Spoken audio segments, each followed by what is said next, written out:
Yo, yo, yo, what's up, everybody? How's it going? Happy Monday. Hope you guys all had a great weekend.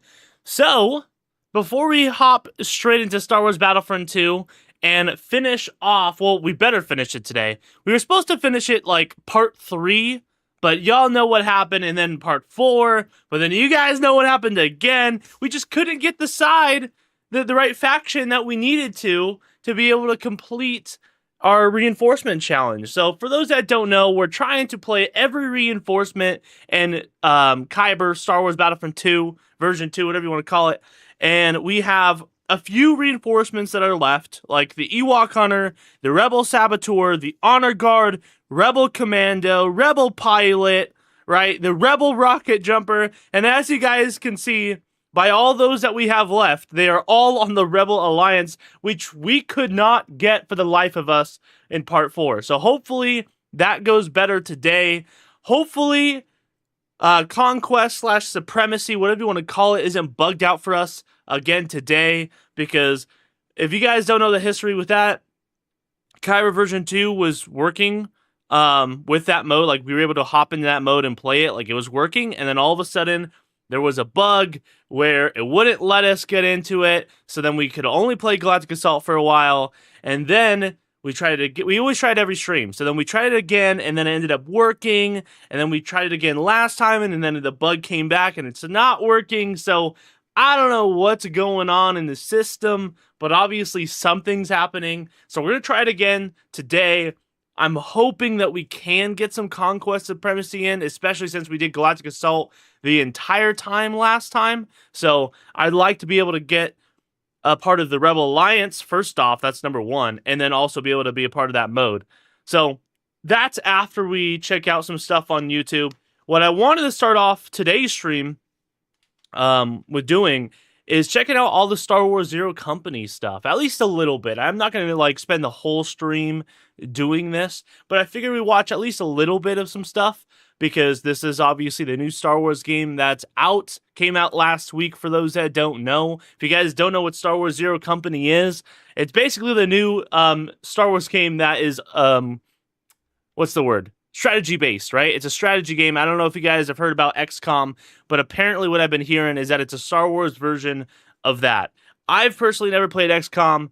I have played, have I played a strategy game? I feel like I have with Sparty once, but I don't know the name of it. I don't even know if that's technically considered a strategy game. They're typically not games that I enjoy, but that's not to say that I won't enjoy it, but I will say I obviously wasn't sold. As you guys know, if you guys have been keeping up with the community posts, I've been letting you guys know kind of where my thoughts and head's been at with that. We didn't end up, this is the first Star Wars game we haven't bought brand new on the channel to play it for you guys. So there's that. There's a bunch of other channels that are covering it for you guys. I even put out a poll just to see where you guys stand with it. And I think we went over this a few streams ago, the results of that. Basically, the majority of you guys were like, nah, I'm not going to buy it. I think second place was like, what's even Zero Company? Like, no clue what it is, right? Like, and in last place was like, yes, I'm going to buy it. So it doesn't, I mean, granted, it's not like the biggest sample size, but just based off of the people that voted, it doesn't really seem like people are going to buy this game. So I don't know. We'll see. It is a very niche type of game, but at the same time, I feel like this is going to be a lot of people's first strategy game because they're fans of Star Wars. Because you've got the fans of Star Wars that are just going to buy it because the name Star Wars is like slapped on it. I'm not saying everybody's doing that. Obviously, I'm not, right? But to be honest, I was only considering it because the Star Wars name was slapped on it. So I know that there's people out there that don't like strategy games, but they're going to buy it anyways because it's Star Wars, and this might be their first introduction to it. So hopefully it's good. So I have a couple of videos here that we're going to watch together. Most of them are reviews. So we'll do that. In fact, we're going to watch 4 different Zero Company reviews from different people to kind of get the vibe of it, or at least 3 of them are reviews. The 4th one, I don't think it is. So first off, we have Star Wars Zero Company. Before you buy, if you guys aren't familiar with the series, they do a very good job. If I'm going to consider buying a game, I always check these guys out. These guys do a really good job. Then we got a Star Wars Zero Company review plus PC performance as well as Steam Deck by Azatru. So that's really cool. I'd love to check that out, see how it's running on PC, because especially a lot of new games that come out, you guys know that it's not optimized, or at least a lot of them aren't optimized. And then this will actually be towards the end, but apparently there's a lot of Galactic Racer multiplayer news going around over the past couple weeks. So I kind of want to get updated on that really quickly without having to do a lot of research. So we'll check out Azatru's video on this.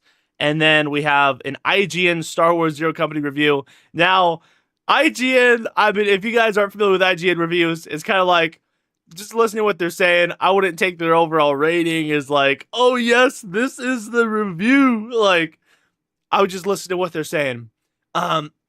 It's useful. I don't really agree with their scores a lot of the time. Very rarely when I do. But that's besides the point. We'll still give it a watch, see if we can learn anything from it. And then we're not going to watch this whole thing, obviously. Okay. But apparently, I don't know who this person is. I literally just typed in Star Wars Zero Company, and this was one of the very first results. It already has 100,000 views, just posted a few days ago. And it's an entire walkthrough of the full game. I don't know if this is like edited down, like skipping all the loading screens and all that. I would assume so, but maybe not. I don't know. It's over 15 hours. So obviously we're not watching the full thing, but I would like to be able to at least see little aspects of it. So maybe we could skip through some of that just to look at some of the gameplay elements of it, since their trailers don't do a good job of showing the gameplay elements, since they just keep showing cutscenes. And I learned more from Sammy Boy's video than I did any of their trailers and breakdowns that EA did, which is kind of wild. But anyways, I digress. I'll shut up. Let's get into the first review, which is Star Wars Zero Company Before You Buy. By the way, has anybody in chat played it? Has anybody bought this game and started playing it yet? What are you guys' thoughts on it?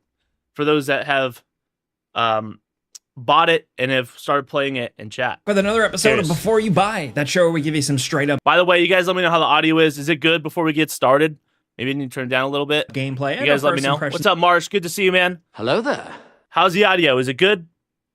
Is it good before we get started? These are the latest games releasing. It's me.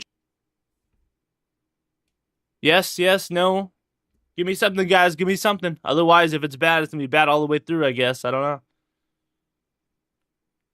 I'm going to assume it's good. Jake, let's go. And today we're talking about Star Wars Zero Company. This is a game from a new studio called Bit Reactor, formed by some former XCOM developers. So you know what you're getting into here. XCOM, Star Wars, right? But I think the magic with this one is actually that it would have been easy to just slap some clone trooper skins or whatever on the XCOM formula and call it a day. As a Star Wars fan myself, my dumbass probably just would have bought that. But Zero Company actually goes the extra mile. It delivers like a unique experience that seems to really build on some of the genre formula with a storytelling emphasis and some structural differences that make pacing and progression interesting. But long story short, that's good to know. I think Star Wars Zero Company is very good. This is the Star Wars strategy game you've been waiting for. I have really been enjoying it. I got some issues with it, but I'm hoping it's mostly stuff that can be patched or tweaked. I'll talk about that in a little bit. He has some strategy background. It's a challenging game, but it seems like it will terms definitely of like hit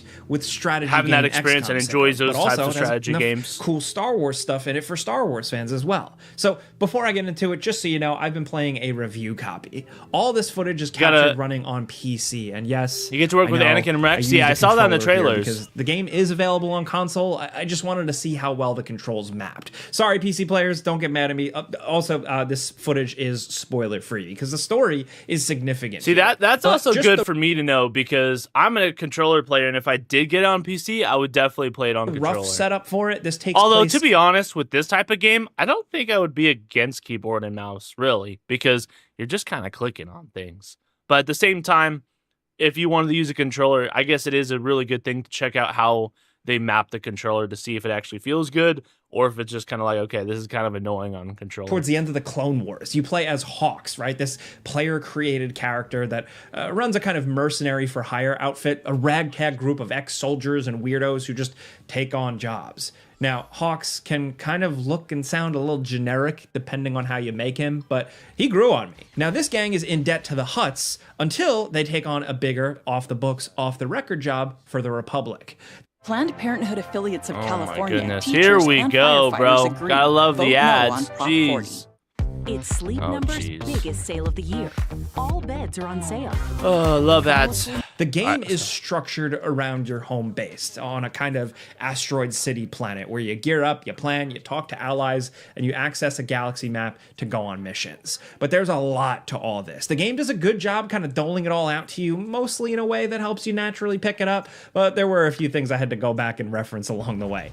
There's a lot surrounding the core strategy gameplay, but what's most important and good here is the strategy gameplay is very good. It starts simple and builds to really give you some pretty crazy scenarios and some battles, and even just some turns can take way longer than you'd expect just because of the sheer complexity of the mechanics and just all the things you can do with each individual I'll character. be honest.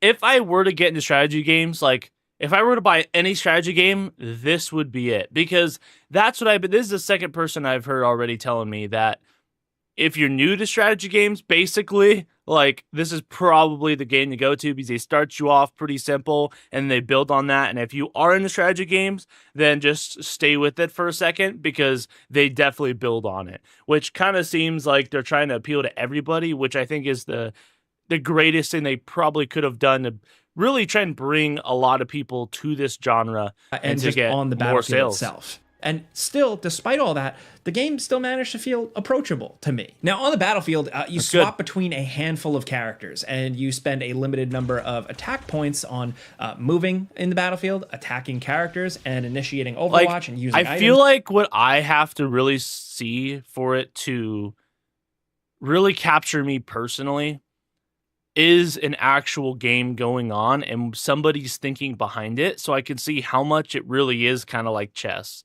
Right? Because a lot of the stuff I'm seeing, it's just okay, you're tapping a move, let's just see if it works, kind of doing that, right? Especially with their chance mechanic, which I guess is the best thing I can compare it to is the Pokemon games. Not that I'm too familiar with that either, but I know that they have that sort of chance type of hit. And I'm what strategy am I really seeing? Because I'm not seeing strategy. I'm seeing people tap on a screen and the guy does what the animation says when you tap on it, right? That's what I see. I'm trying to get my head around the strategy-based stuff, but I don't see it. I don't see it. And maybe that's just because I'm not familiar with these types of games, but I want that to be shown. To my knowledge, this game has multiplayer, right? So I would love to see a match between two different people with commentary and seeing what is going through each of their heads of okay, I moved here because I wanted to move here, and I'm setting up a trap because if he moves here, then I'm going to have this guy that hopefully he doesn't see and take this guy out. I want to see stuff like that. That is the only redeemable thing, at least for me, to maybe want this game. And like I said, just for me. You've at least brushed up with an XCOM style game. You know what you're getting here at a base level. You're tossing grenades. I haven't seen flanking enemies. You're using melee attacks. You're scanning the battlefield for bonuses. And yes, I'm glad there's a story. You're gonna be shooting at a guy that's right in front of you, and your character will miss, and you'll be pissed off. Right, it's kind of how these exactly. games go. All this. Okay, so he's explaining what I was just talking about. There's a lot more surrounding it that I'll get into. It's, first of all, a very tactile battlefield because areas are dense, often with a lot of little hidden nooks and crannies and a lot of destructible elements and different elevation levels. One of my favorite things to do in fights is to get a sniper operator positioned on a high point, knowledge, or like a catwalk, doing the effective Overwatch as enemies kind of fan in. This is where the character differences, I think, come in really well, right? Use a character with good melee attributes to rush in and shoulder charge an enemy. Maybe slam them into an explosive barrel for bonus damage. Or maybe use a Jedi character to force push an enemy off a ledge. Or just have the Jedi character stand their ground and deflect blaster bullets back from the enemies at them. They have some interesting ways of providing kind of cover. Or you could just hang back. This literally reminds me of when I see stuff like this where they get to move and shoot, almost, not exactly, but it kind of reminds me of the quote chess version of Horizon Forbidden West. Do you guys know that little mini game? Have you guys played that little mini game? I forgot what they call it. I think they call it Strike or something. but they look like chess pieces, but they're not chess pieces, right? They're like machines, and you could either use your move to do like double the speed. So you get to move and then you get an attack, right? So you can move and then attack, or you can move and then instead of attacking, you can move again. I wonder if it takes that sort of approach to the strategy so that you could either move and then shoot them, or you can move and then move again. I'm not really sure. I don't know. As an astromech droid. Like I said, I feel like they didn't do a good job explaining. Not this guy. I'm talking about EA. Your team, conceal them, maybe even confuse enemies. Plus, you can also designate one character as a backup for another for a turn. So if both characters have line of sight on an enemy, the one will piggyback on the other character's attack and do an additional. So you're going to need to maximize everything, all the things you can do here, because other than the B1 battle droids, my favorite little guys, most enemies do not go down easy. For starters, there are the grunts and criminal thugs, then a bunch of cool separatist droids you've probably seen throughout the lore and stuff, and then an enemy cult faction that kind of has annoying magical powers. They can be brutally tough to square up against sometimes, but it's a hell of a lot of fun to maneuver to safety at like the end of a mission just in time to extract right before you die, or you get the final headshot on a tricky enemy before it's actually all clear. Some battles are pretty quick, but a lot of them go on for, like I said, a surprisingly long time. Maybe it's just me and I'm slow and stupid with these games. Another one of my questions. I played on normal and found it very challenging, to the point where I actually went to double check to make sure I wasn't playing on a higher difficulty.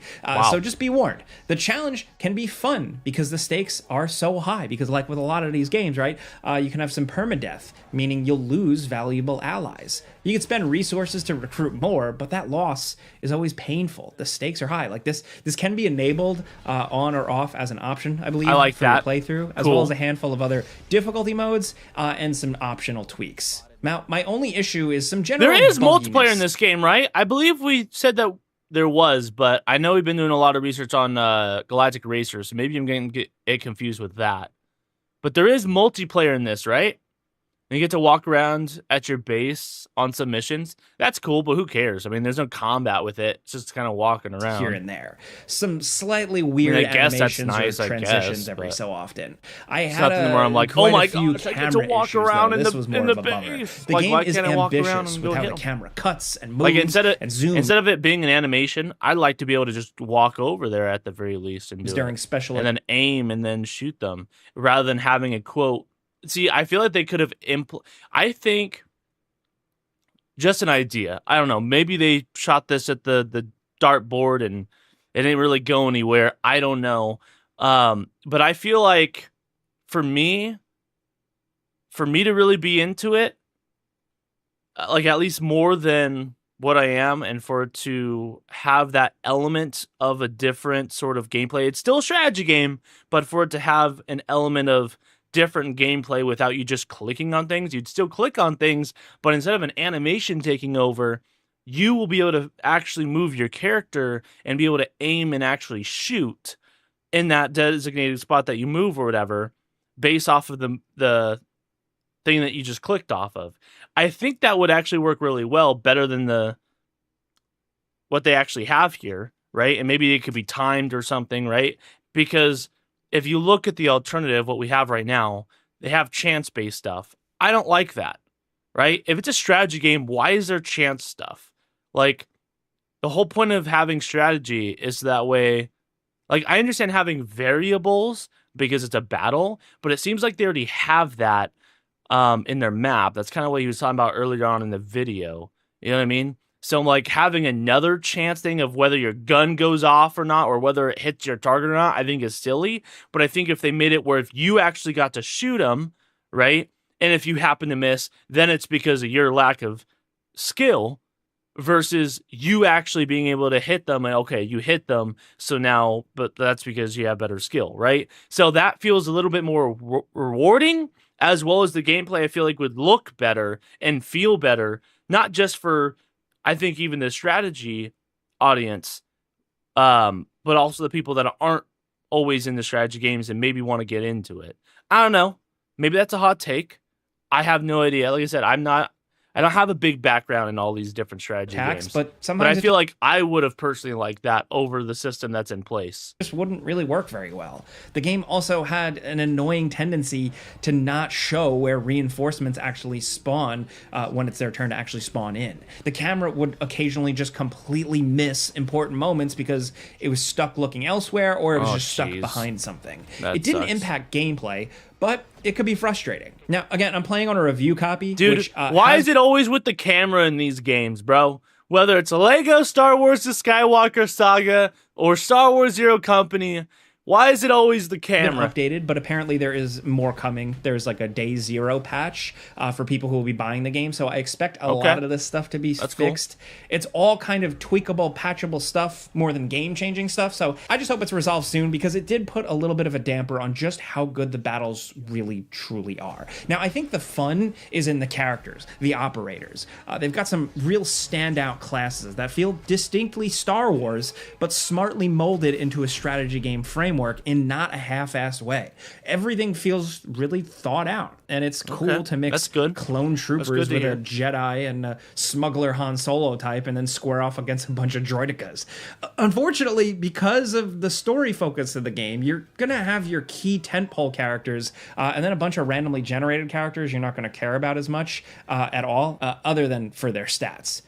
All the characters have a lot of charm and good use cases. I also shout out to them having an Umbaran in here. I think that's cool. But personally, I really grew to love using astromech droids, because it's all about what you kit them out with. Now, the game has a black market back at the hub where you can get attachments for weapons, for bonuses, and different equipable items. Passive stuff that might give you like a higher crit chance, or active stuff like a firebomb grenade or a healing stim you can toss to your friends. I don't know what you mean by that. You're gonna be starving for this stuff, though, because I've been saying, the game is challenging, so you need every advantage you can get. Plus, credits, or the in-game money, is pretty limited. Money is really tight, almost unreasonably so sometimes, but it makes you really pick and choose and try and be smart. So yeah, the black market is back at your base, like I mentioned. This is where all of the interesting progression, nitty-gritty happens, and I really enjoy a lot of this.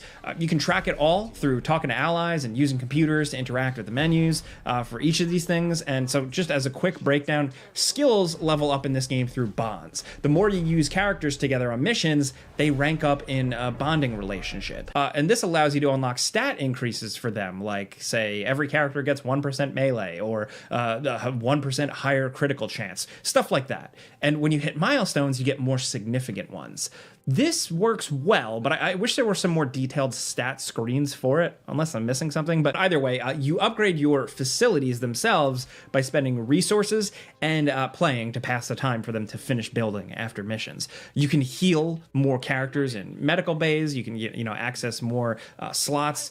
You can get access to a better black market. You can hire on more people. But there's also a weapon side of this as well, so you can make each individual weapon type more effective. Then the holo table, the map table, it has all the other stuff. There's the influence map, which is kind of, to be reductive, a kind of battle pass style progression tracker for each zone of the galaxy. So you do optional missions and just generally succeed and make choices, and you will earn influence in the galaxy that unlocks more money. And you have Order 66. Of course they do. Then there's the operations. Of course they have Order 66. Are like small text-based missions where you send out crews for every piece risks of and rewards. Disney Star Wars. You've seen it in in a lot of these games, but some of it affects what actually shows up on the battlefield, right? You can make certain choices during these. I feel like that's why rewards, but a lot of that's a big selling point of like Clone Wars games. They actually show up next time. There's a lot of interesting choice and consequence stuff here, and I like the kind of choose your own adventure classic style of it. Then there's the mission screen, which gives you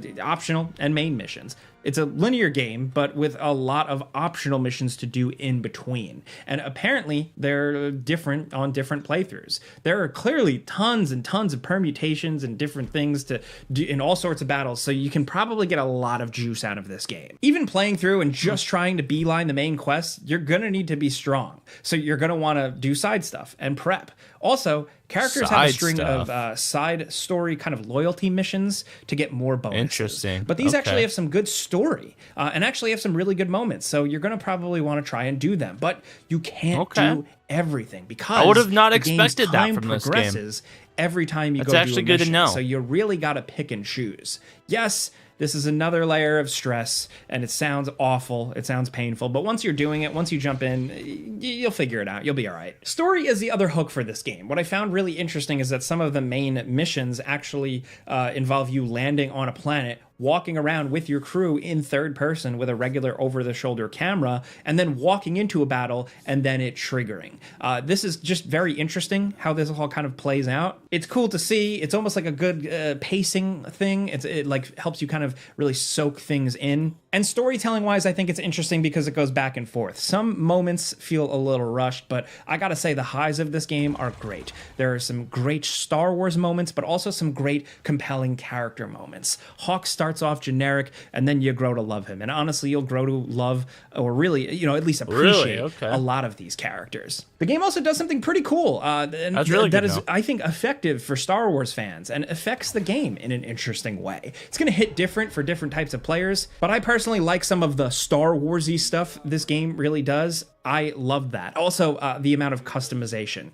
You can customize the characters you have, of course, but also most notably Hawks, because you walk around as him, you see him the most. You can really make this guy look like a Star Wars guy, you know what I mean? I really appreciate stuff like that, and the game has it on. By the way, Star Wars Zero Company does not feature multiplayer or co-op modes of any kind. It is only single player. So I got it mixed up with Galactic Racer, which I find interesting because I feel like if you're going to make a strategy game, I mean, like I said, I don't know, okay, if that's how generally how strategy games are, where they only have a single player experience. But I would think that if it's a strategy game, you should have multiplayer. Like, why wouldn't you have multiplayer, especially if it's a strategy game? Because then you get to compete against other people. Like I said, I keep comparing it to chess because I love chess. I think that is one of the ultimate strategy games you can play. And it's kind of like, okay, you're trying to make a chess story, a strategy game like built into a story, which you can do. I think that's great. I think that's a must-have as well. But why not have a multiplayer aspect? I feel like that's so silly. You already made all these different maps. Have a map selection, right? You can dedicate each player to have this many credits or this much currency, whatever, to build your crew. And they have all these different selections off of their class systems. And based off of how they look, customization-wise, they can go off of how they look in the campaign. So that way there's also an incentive for people to play the single-player campaign and how the game's overall intended, right? And you get certain rewards from playing that single player campaign and customizing your person. And then people get to see that in multiplayer. Is that such a bad idea? Is that so hard to do? I feel like that would be relatively not easy, but that's definitely not impossible, right? I feel like that they're just kind of using the existing systems that's already into the game and then just putting it into a multiplayer setting. I don't know a whole lot about Bit Reactor alone either. Maybe they've never really touched into the multiplayer element. Maybe they have. I don't know. Let me see. Has Bit Reactor done multiplayer before? Let's see. No, okay. That's probably the reason why then. They've never done a multiplayer game. Interesting. I wonder if they should have they built on it, I guess, from a strategy standpoint. So I guess they already did some innovating, which is cool. Plus, they focused on making a good story, so I'm not docking them points. But I feel like if there was a time for them to innovate with multiplayer, I think this would have been probably a great time because Star Wars games in general are desperately needing like some multiplayer Star Wars games. I mean, what have we got really right now that we can play? You've got Battlefront 1 2015, but let's be real. The lobbies really aren't there, okay? We've got Star Wars Battlefront 2 2017. I'll give you that. We've got Star Wars The Old Republic. I'll give you that. Although, even in that Old Republic, it's more so of like co-op with the story rather than individual like multiplayer games. And then you have What else? Squadrons, which I have no idea how lobbies are over there, so maybe that's still going strong. I don't know. And then you have, there was another one. Hunters was canceled, so you can't include that. Dude, there was another one. Oh, what am I thinking of? I know there's one other one I'm thinking of, but it's like you can tell a lot of them are very niche. So I'm like, it wouldn't be probably a bad idea to experiment with it, unless they just want to not touch multiplayer, that makes sense too. From the customization options, although I think it would have been cool, to the feel, to the atmosphere, to the visual effects, and the music. The game has some great music. However, I wish there was a bit. To me, I would say a lot of people also is like, okay, especially with a lot of different games coming out this year, a lot of people aren't going to be able to buy every game out of the year, right? At least we're talking about the average person. The average person might buy 1 or 2 games. And when you compare this as just a single player game, right? Even though it's Star Wars, even though it's a strategy game, right? And you compare it to some other games that are coming out this year, I don't know if this one would grab the average person over the other ones. It might. I don't know. I feel like it's really just going to target more of the strategy hardcore enthusiast, as well as like trying to pick up some Star Wars fans on the way, right? Because I feel like if you're someone who enjoys strategy games and doesn't enjoy Star Wars, I think you could still appreciate this type of game and just view it as like a sci-fi whatever, right? A sci-fi strategy game. So they're not really going to lose that person on the sale because they're not a big fan of Star Wars. I think having it being a quote, I'm putting air quotes around here, a Star Wars niche is only going to increase their sales from Star Wars fans trying to get into the niche. I don't think there's going to be any con to that. I could be wrong, but that's just kind of where my head's at and would think. I would also say that with, like, for me personally, right, if I had to choose between this game, there's Wolverine coming out. There's also another Star Wars game that's going to be coming out, I think in October, right?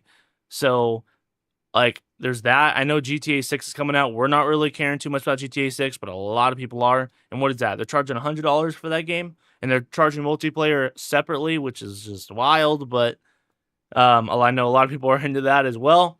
So when you look at all these different games, and there's more games that I'm listing here, but those are just some of the big ones, right? I don't know if people are going to be picking up this game over those. I don't know. I'm kind of curious how it's going to do, you know? I'm going to give it about a month, just kind of check in how sales are doing, see what their expectations were, if it surpassed them, if it didn't. I'm just kind of curious to see what the stats are going to show. Of a longer loop for some of the battle music, because I keep saying, the battles went on very long for me, and that music got pretty repetitive pretty fast. But still, the main themes, the music and cutscenes, all of it just feels real. Like I said, it could be because I'm just not in the strategy scene. So excuse my ignorance if, you know, wherever that may be here. But I'm like, did anybody really ask for this type of game? Like, I don't ever really, like, you always see, like, the Battlefront 3s, right? Like, oh, give me Battlefront 3. We always know there's always going to be a demand for that. But there's also demands for other types of Star Wars games. I haven't really seen, like, oh, I want a Star Wars strategy game. I'm sure somebody's asked for it, but I'm talking about, like, the vast majority and seeing it online and stuff, and, like, the devs being like, okay, this is what people want, this is what we're going to make. I don't know. Maybe the devs just wanted to make a Star Wars project, and this is what they're good at, and they would have loved to make this. That very well could happen too. But that's why I'm kind of curious to see how it's going to do sales-wise, because I'm just kind of curious, like, who was it made for? In the sense, like, obviously strategy gamers, but it's like, is that it?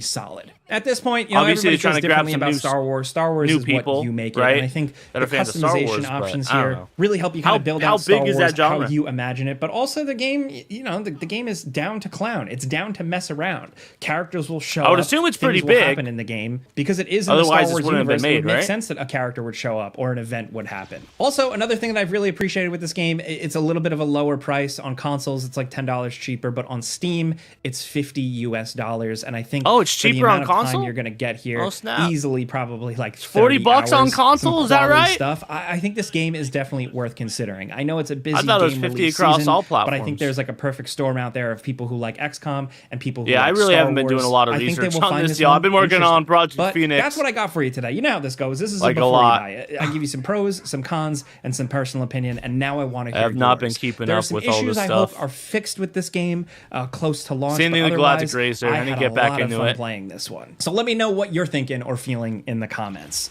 Clicking the like button helps us. You know, if just seeing gameplay on screen here or hearing some information and opinion helps inform you. Thanks. Boom. Give it a like, guys. I'm gonna send the link here in chat. If you guys want to go give it a like, that was the video we just checked out, the review. Good review. That was solid. Although we are going to watch another one and then another one after that because I want to see different people's points of view on it. Obviously, we're going to pick up different things as well. And Star Wars Zero Company video, I am going to be sharing with you brand new gameplay and my thoughts on the full game. Good still? This is exactly what you need to know before you buy it. This review also contains performance measurements, including on devices like the Steam Deck. Before we do dive into everything, though, make sure you do subscribe to this channel so you won't miss any. I don't know what specs he has, but right now it looks like it's running good. 75, 80 frames a second. For providing me with a review copy, but unfortunately, they did not send me my review code until extremely late. I only had 2 and a bit days to put this review together, which is extremely demanding considering the game's story is about 40 hours long. This review is going to be 40 hours long? How?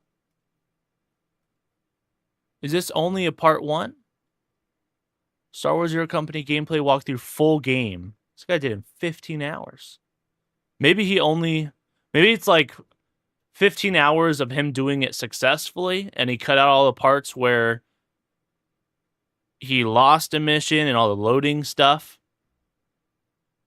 Maybe that's the case. So then maybe 25 hours of just like trial and error, and then 15 hours of like if you do everything flawlessly.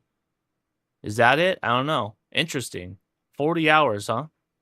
Did they say that in an interview? The developers? I'm going to be giving an update to all the positive things I've had to say about the game before, as well as the negative things. I don't want to repeat everything I've said already. Even with dozens of more hours played, I'm still pretty happy with how this game turned out for the most part. The most important thing is that this game is fun. It gripped me, mostly from the gameplay perspective. I really just wanted to keep playing, learning and understanding more. There is a sense of accomplishment with each mission you complete. Okay, that's good to know. Zero Company is a very different Star Wars game if you haven't played XCOM before. It requires your attention and endurance when playing. Missions can take 30 to 40 minutes, and one bad move... yeah, because it's funny, because the other guy mentioned that they could take longer, but I was just like, he never mentioned the time, and that was one thing that I was very curious about. Like, if it's like a chess game, depending on the challenge and difficulty of who you're going against, can take up to an hour, and he even mentioned 30-40 minutes here. So, and I don't think he's obviously hasn't finished the game, right? Or maybe he did finish it. I know he said that he got it late, and he said he was playing some more hours. I don't think he finished it. Beginning. Despite that, though, when your strategy pulls off, it is even still. So maybe it could even go longer than that. The game just feels great in the hand too. Even though the game takes mental effort from you, the game gives back so much in freedom across both the gameplay and narrative. Where games in this genre lack in cinematic storytelling, this game delivers that. I wonder how the replayability is as well. Wrote both Jedi Fallen Order and Survivor. You can tell there is a real high quality bar in that sense. The game clearly doesn't have the budget of the Star Wars games from the past decade or so, due to quality issues, but this is a smaller title. It clearly doesn't have the budget of the Star Wars games from the past decade or so. But see, I can understand that, but then that's where I'm like, they shouldn't charge as much. And I'm like, I get that you're probably thinking, great, they're not. It's not a $70 game. It's like a $50 game. And I want to double check on that other guy, because he said it was $10 cheaper on console. Let me see. How much is Star Wars Zero Company on PS5? Oh, snap. It says $60 for the standard edition. What the heck?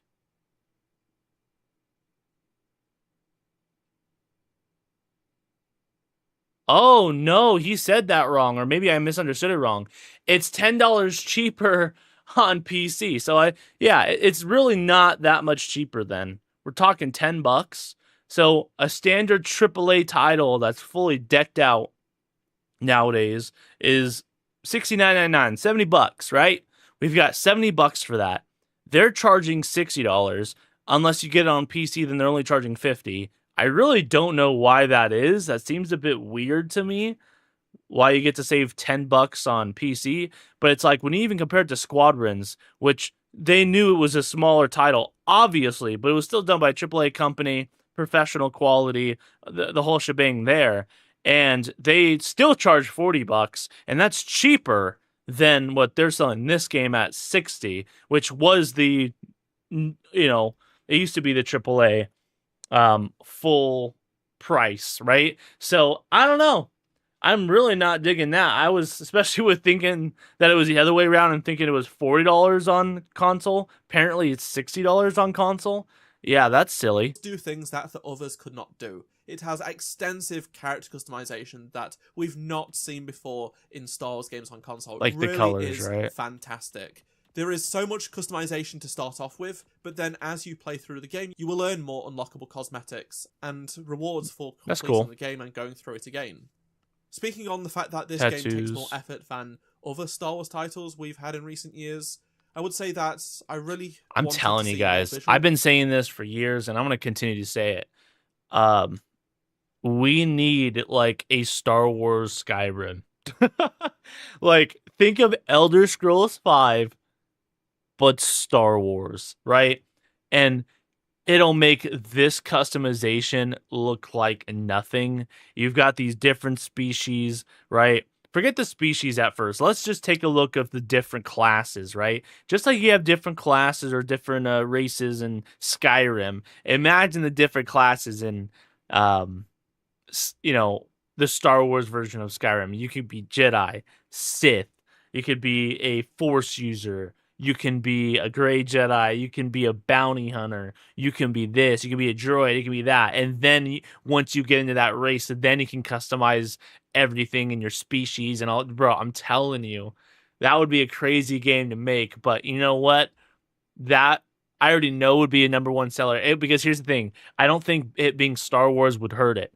I think it would only help it, right? So if it's already a good, solid game across the board, period, and it's Star Wars, bro, how could people not want that? And listen, I know I'm biased because I love Star Wars, but even if you take that out, if it was some other IP and it was a phenomenal game, and I was really into that phenomenal game, and I was like, I feel like that IP would slowly grow on me anyways, right? Like, I feel like that wouldn't really be a con, unless I just straight up hated the IP. But come on. Who hates Star Wars where it's like, okay, I'm not going to buy anything Star Wars? Like, I feel like those types of people are the people that are actually like Star Wars fans at the core, and they actually like Star Wars, right? But maybe they don't like how Disney handled it or something. But like, I think I've met one person in my entire life who just doesn't like Star Wars, and they didn't even hate it. It's not like they wouldn't buy a game like because it's Star Wars, So I don't know, man. Representation on how the gameplay values of things like a little off topic there, but I just see that customization. I'm like, bro, just imagine the extreme dude, like the technology is here. What are we doing? Why are we not making this? The narrative. I mean, there's a lot of reasons why not, right? I mean, it would take a ton of time, ton of resources, ton of money, right? Ton of people. Like, it makes sense, but. Bro, it's possible. Like, whatever investment. Sorry, I'm not listening. Whatever investment they put in, they would get out of it. You know what I mean? Experience, so many characters and tons of conversations to have with all of them. If you take your time, that's also good to know. You're really going to get to learn so much more about these characters and potentially grow more fond of them. Some people would traditionally ignore the option to speak with every NPC, but there is value in doing that more than you think. Okay, that's good to know. Gameplay reasons because typically when I play games, I like to try out the different dialogue choices to see if there's any other rewards or opportunities for side quests and stuff. So that's good to know. Canonical characters is really, really cool. It's something that you would not necessarily expect from a Star Wars game these days. Star Wars fans that actually care about characters and their connections will be very happy with how deep it can go. The game goes big on cinematic storytelling, which makes it different from other games in this genre. The cutscenes and set pieces are closer to the past decade of Star Wars games in scale, quality, and aura. There is more than you might think, and it certainly adds more weight to the story missions that you will take part in. It isn't just about clearing the room of enemies, because if you don't, you might just lose the Clone Wars. Speaking of missions, I really do like that they change things up, so certain missions have mechanics that are completely different to other missions. It really makes you have to approach things differently, and definitely keeps you on your toes. It kept things fresher, and I did like it, even if it added more peril. The canon characters created for this game that will join your crew from either the beginning of the game, but also throughout the game, each have their own stuff going on. They each have their own side story, which develops their characters more. You learn more about their backstory. These are typically optional, so you can go through the story without doing them, but if you are drawn to a particular character, then you want to learn more about them and spend more time with them and have missions that are centered around them. These go alongside the bigger Clone Wars ending narrative. You will feel for the characters that you come to love and have to accept the twists and turns that come with it. The game starts off quite unserious, and I really like this tone. It actually works really, really well. But much later down the line, things change. I'm not going to be sharing spoilers here, but you already know what time period this game is set in, right? So you can probably guess what to expect. Even though the third-person action-adventure segments in this game are short and gimmicky, I liked them. I'd rather them be in the game than not be there at all. They aren't completely baked, but that's okay. This game... Yeah, I guess I would prefer having this. And yes, kind of like what the first guy was saying, Game Ranks, about just the pacing of it and trying to take things in. Like, I like this. I just feel like they would have carried that over, even in the strategy part as well. I think that would have made it better. Just like a lot of people are saying that just walking around makes it better. Aren't buying this game to play just your typical Star Wars action-adventure game. There is stuff to gain out of these. Yep, there you go. PS5, $60, right there in the top bottom left there. Not everyone's cup of tea. Some missions have prolonged third-person segments, and that makes it more satisfying. See, I feel like if it...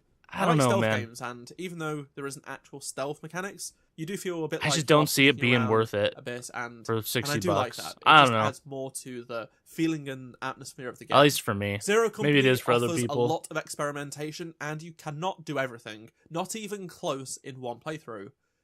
Be it the character builds, or the bonds you create, and the missions you take, or even the upgrades that you make, you cannot achieve everything maxed out. This is what the game offers in terms of replayability. Even though the game ending is going to be the same every single time, if a canon character dies, then their storyline comes to a close. Those side missions are gone. You missed out on a bunch of side content. Gotcha. Okay, so there is a lot of replayability to it. That's cool. There are multiple points in the game where you have to make choices, and some can be difficult. You are certainly going to be curious what happened if you made a different decision. I guess that makes a lot of sense too, especially with a strategy game, because one thing I discussed, you can make a different move and then the computer's going to respond differently, you would think, right? So, interesting. Please buy the deluxe edition. How much is this darn deluxe edition? 70, $80? I can now provide an update on how the game runs following a patch. I was told by the development team that a reviewer's patch had been implemented into the game following the previews. So that's the version of the game that I have mostly been playing and what you are seeing for the most part on screen. The team states that this patch improved the experience in terms of stability and performance. Plus, camera selection, asset customization, sequencing fixing, and general bug fixes. From my experience of playing the review build, I can confirm that the camera angles were far less of a problem, which is great. Okay, I wasn't sure if this was going to be improved in time for launch, and even though it's not completely gone away, it's definitely far less frequent. I also found the game did not hard lock like it did before. Performance also seems to be more stable. That said, I did have some real bad stutters and other performance problems. Really? They occasionally did resolve themselves, but it's still disappointing to come across them. Yeah. Just a reminder, my PC is running an i9 14th Gen and a 4080 Super. As for Steam Deck, that's not bad at all. It should be able to run completely fine on that. Really bad. There isn't an improvement that I can see here. The level of unplayability is expected given the hardware, but the developers do call it Steam Deck native, which is true from a certain point of view. From a certain point of view. The controls feel great. They've done a fantastic job at crafting a tactics game for controllers. Maybe that's why it's cheaper on PC. They know that it optimizes it for crap. You don't need the EA app, and it boots up on Steam Deck. Funny. And on Maybe Linux. that's why they're like, we'll give you a little discount. We know you're gonna run some stutters. Like, I also want to include a third level of hardware here to don't give us a bad more review, please. levels. Here is the game running on a laptop with a 3050 Ti at its lowest settings. It's playable. It's a much better experience than the Steam Deck. I already saw stutters right then. Late 20s to late 40s. Just from walking around. They weren't even in gameplay yet. And it is also very demanding. You're not going to be getting more than 60 FPS at this. Nah, it needs to be 60 frames a second minimum. At least 60 frames. It is a definite improvement over what I played previously, but it's still not quite where I want it to be. 60 should be a prereq, especially on these I can confirm that during the middle of reviewing the game, good the PCs. Day Zero patch was released to improve the game from the review build. Man, why is optimization such a hard thing to find nowadays? The development team say that this Day Zero patch further addresses and fine-tunes the fixes included in the review patch, whilst ensuring any game-breaking issues are identified and fixed. Obviously, I can't promise the issues I've mentioned will be completely fixed, but it will at least be in somewhat of a better place on release. Another key thing to keep in mind is the game's price. On PC, it only costs £40 or $50. That is quite a bit less than your traditional video game these days. Jedi Survivor launched at $70 on PC. Well, yeah, it's a AAA title with tons of content, other games are higher budget, but you can't deny that this game has a lack of content or replayability. There you go. You can also get it on Steam without the EA app, and that's a big win for consumers. On console, the game costs £50 or $60, which is, again, under the traditional video game price these days. It's a fair price for what you get. In a world where video games have gotten more expensive and the cost of living has gotten significantly higher, a Star Wars game that offers a lot for you to do at this price is a good deal. This is one of the games that you should be picking up this year. It does a lot right, and if it does well, the developers will hopefully support it long into the future. I really hope that's the case because there is a lot of opportunity. I really hope you enjoy the game as much as I did. You can expect more videos from me covering Interesting. All right, well, there's that. And then we have the IGN one. I don't know if the IGN one... I feel like we got a lot off those first two reviews. I don't think we're going to be getting anything extra out of this one, but we'll see. It makes a lot of sense that Star Wars Zero Company is the result of a collaboration between developers of Star Wars Jedi Survivor at Respawn and team members from XCOM 2, who are now at BitReactor. Those two excellent games couldn't be much more different from each other, but their strengths come together here to create a great-looking, clever tactics game that also tells one of the better Star Wars stories we've seen since Rogue One. They're afraid. Oh, but there's no shame in that. Excellent characters, writing, music, and cinematic flair give context and weight to a campaign that centers around a diverse group of mercenaries, periphery of the Clone Wars rather than its front lines. Our customizable main character, Hawks, is a I welcome you to the coil. Lost his whole unit. Oh my goodness. Oh, while that ad plays, let's check this out.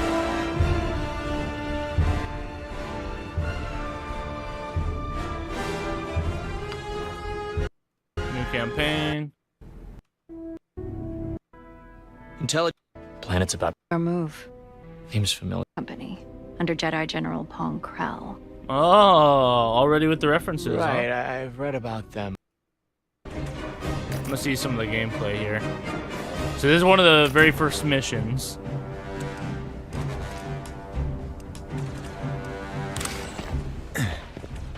I just kind of want to see uninterrupted gameplay, just like this, no commentary, and then I also want to see a commentary version as well with the strategy element of it.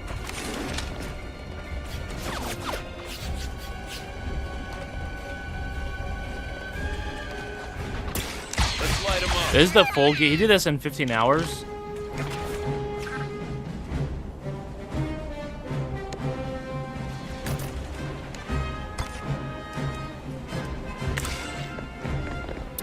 I see him. I see him.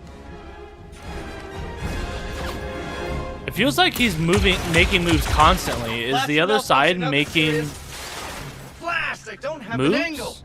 I've got him. Cover me. Like, shouldn't it go one turn, one turn, one turn, one turn? Right? Or no?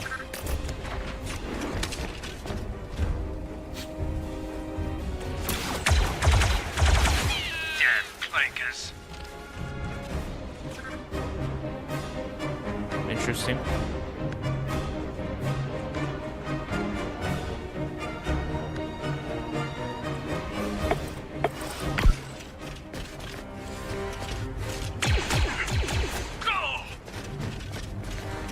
So there's their move. They're gonna break that cover. We might have to move. Unless we could shoot them. Can we just shoot them over the thing? Yeah. Another clanker for the scrap heap. Good work.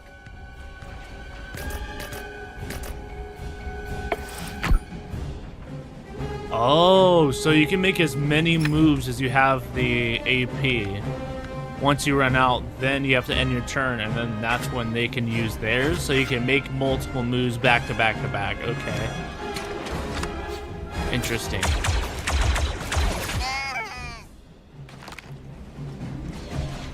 Is that just for that one character? Interesting. Okay.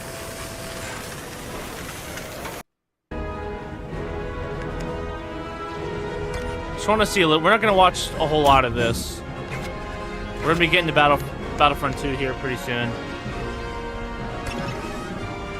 Come on, uppercut.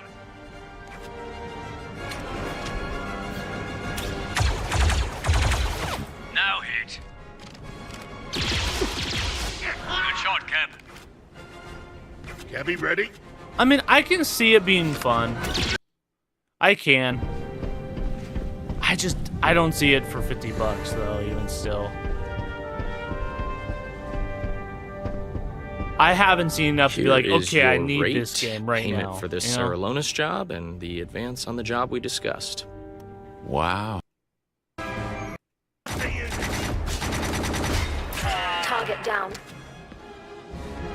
I mean, I guess it's good they've got different class systems, because if they didn't, I feel like it'd be really repetitive.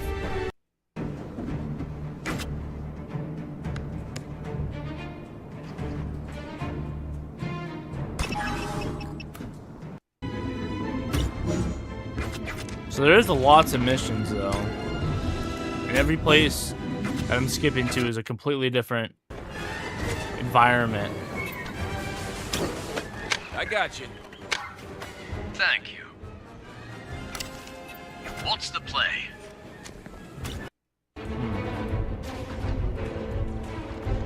All right.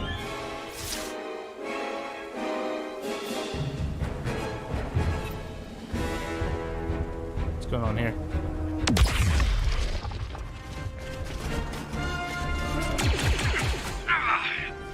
Interesting. Alrighty. That's enough for me. I think I'm not even interested in the rest of this review. We're good. Alright, so let's finish off us watching stuff with the Star Wars Galactic Racer multiplayer, because there's a lot of info regarding this, so I kind of want to check it out, and then we'll go do some Battlefront 2 after this and continue finishing our challenge, playing every reinforcement in the game. Star Wars Galactic Racer video. Let's I get will it. be sharing with you your first ever look at multiplayer This game does look gameplay. really fun, Plus, though. I'll be sharing my impressions from playing it. So far, and how this it is actually my works, most because there is more hyped to it game of the than you year. think. I Before think we do Wolverine everything, would have been it if it was open world. I'm not docking the points because it's not open world, but I think just me being Wolverine, being able to ride my bike around the city, I think that would have been really cool. It's okay that it's not, though, but I think I am excited for this game just a little bit more related than to Wolverine. the multiplayer mode. Make sure you do subscribe Especially to the since it channel has single so you player won't and miss any multiplayer. future Galactic Racer videos. So, a few weeks ago, I got invited by Fuse Games Unfortunately, to go no co-op, and play though. the game early once again. I've already That's shared cool. my single-player impressions already, Shield? but this was my first Ooh, time to okay. actually get hands-on with multiplayer. So, let's So there's, like, actually take a pickups, look at I guess it. you can It's also get? the first time anyone has seen multiplayer gameplay. It has not been shown off before whatsoever, so this is all completely new. I do want to mention that the footage you are seeing on screen has been recorded by Fuse Games and sent over to me. They didn't allow us to record any of our own gameplay, unlike single player, which I have featured in previous videos. Okay. On to what multiplayer is about now. So I will start with some impressions, and all that I have said before in terms of how the game feels and plays from my single player experience also applies to multiplayer. It is extremely fun, but that's taken up a notch with multiplayer. There are a couple of reasons for that. It's due to the thrill of crashing into and taking out what you know is a real person, but also how Fuse Games have incorporated a couple of small but rivalry-inducing mechanics. I will go into more details on those later, but let's now talk about the game modes at the core of the multiplayer. So multiplayer is split into 4 different game modes. Okay. There is Quick Race, which is just a single race of 12 players in speeder bikes, land speeders, and skim speeders. There is also Quick Pod Race, which is just a singular pod race with a maximum of 8 players. In these Quick Race modes, you cannot upgrade your vehicle's abilities or variables. Everyone has what they are So wait, did he say the first one was just speeders? And skim, which is just a single race of 12 players in speeder bikes, land speeders, so they're separating it from speeders pod race, and pods singular pod race for 2 of the modes. Interesting. In these quick race modes, you cannot upgrade your vehicle's abilities or variables. Everyone has what they are given, and that's it. Okay, then so we you can't have upgrade 2 nothing, just big standard stock. Modes: Multiplayer Tour and Pod Racing Tour. These are essentially the same modes, but split between categories, much like how quick races are. Instead of being a singular race, the tour that is a 5-race event, you'll stay with the same lobby throughout each race. That's it is essentially a championship. The first few Got races you. Yeah, it's like a tournament. Almost reminds me of how the finals is almost structured, right? I wonder if it's going to be like elimination type round, or if it's going to be like Mario Kart, or it takes your rankings off of the previous races or all the races totaled up, and then at the end, the one who performed best across all these different maps ends up winning. Or is it going to be under one map instead of like all of them? Like a variety of them, like 4 of them, for example. I have no idea, but it kind of gives me that like Mario Kart and finals type vibe, right? Which is a good thing. I like that, because I'm not gonna lie, after hearing that 2 of the modes are just kind of limited to that sort of, I don't know what term I'm looking for here, but where it's just locked to pod racers and locked to speeders. I think that's okay. I like that. There's a part of me that likes that, and then there's a part of me that doesn't. I think it just depends on what these other 2 modes are. So I'm glad that this is one of them. I'm hoping that there's like an all-out one where you can be whichever class you want, whether that's pod racer or speeder or whatever the other one was. I know that there's 3, but we'll see. What's up, Joseph? Good to see you, man. However, the final race is the Galactic Gauntlet on Dervan Akos. This, I believe, is the longest track in the game, taking around 6 minutes to do a lap. This is an extended version of Dervan Akos, which you'll find at the end of Act 1. I wonder if there's a ranked in this game. This is on a whole new level. It takes into account all the environmental hazards and environments that you have on all the other planets and merges them into one racetrack. Oh, wow, that's cool. Exciting. That's cool, the tour modes dude. are far more deeper than this looks so fun. With the same lobby. In each of the tour modes, you will earn upgrades, credits, and more to spend on making improvements to your vehicle. This works just how it does in the single-player campaign. Yeah, you can pick and choose upgrades, parts, and abilities at the end of each race. There is a 90-second timer in between races during the tour to make the changes you want. During this 90-second pre-game lobby phase, you will also take on contracts for the next race. Okay, so the way I'm understanding it, okay, interesting. Very interesting approach. So the way I'm understanding it is it's not like, okay, the more multiplayer games you get, in other words, it's not like Battlefront 2, where when you level up your character, you get these skill points, and then you can use these skill points to upgrade your star cards to be able to increase your character and have that advantage in the game. It's not like that to what I'm understanding. What I'm understanding is that, okay, every game is fresh. So everyone starts out the same, and then depending on how you perform in that race, you'll have a minute and a half before the next race starts, and you can use that currency depending on how you did in the last race to be able to upgrade your stuff. And then everybody's going to have different levels of pods, if you will, or different levels of speeders, right, into that second race. If that's how it actually is, it's interesting, but I really don't know how I like that. Because I feel like at that point, then that first race is a really big indicator. And not to say that you can't win if you don't do well off the first one, but it's obviously going to be way harder. So I don't know how that's going to work with balancing, you know? I almost prefer it how it is in Battlefront 2, but then I can also understand, well, you could also use the approach of like, okay, well, the experienced player is going to win every game then. But I'm like, I don't know. Maybe they could do some other balancing stuff where it's like, it's not like a make or break type thing. It just kind of gives you some perks. Like there needs to be some sort of progression. I understand that, but I don't know, man. It's a hard choice. They just got to really think about how they're going to balance it. These will be offered by organizations such as the Huts. You'll be offered 3 of them and you can select one. These are basic challenges that can earn you extra credits during the next race. It kind of reminds me of like arcade racing games where at the beginning everybody gets an advantage, but you get to choose which one, right? So do you want the extra nitro, or do you want the extra handling on your car, right? To allow you to be able to drift better or whatever it may be, right? Or there's one where it's like, do you want to have a fireball instead of the nitro? So it's kind of like pick your, not pick your poison, but pick your advantage, if you will, right? The exact opposite of that. So we'll see. And here are the examples. It's interesting. So, for example, perform you can jumps. see here the various options. These are contracts, These are so it's spending like little time challenges. using the ramjet in terms of seconds, performing jumps in terms of how many you can do, and completing the pre-race checks. You'll be able to see just how many credits you earn from completing these contracts at the end of the race in a summary. Now for the features I think people are really going to enjoy.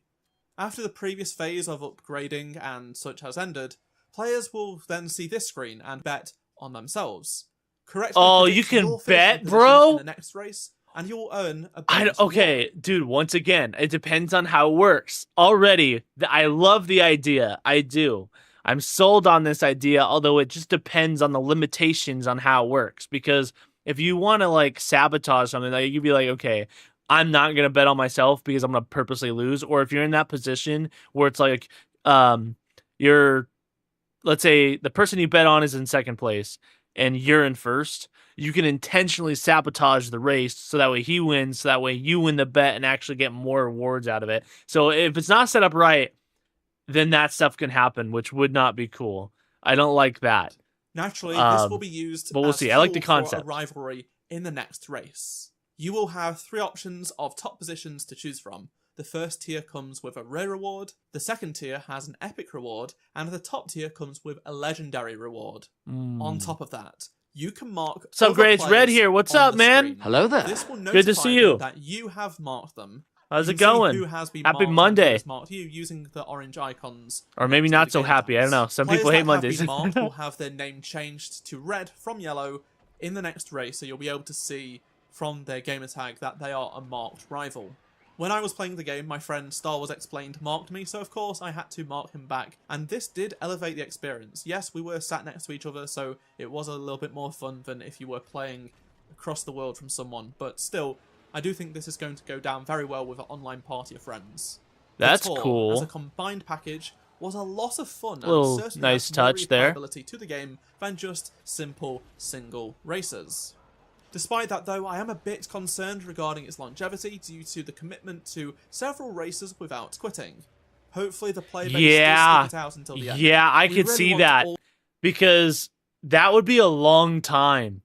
That would be a long time if you're like in that tournament type style. And he even said that last map is about 6 minutes a lap.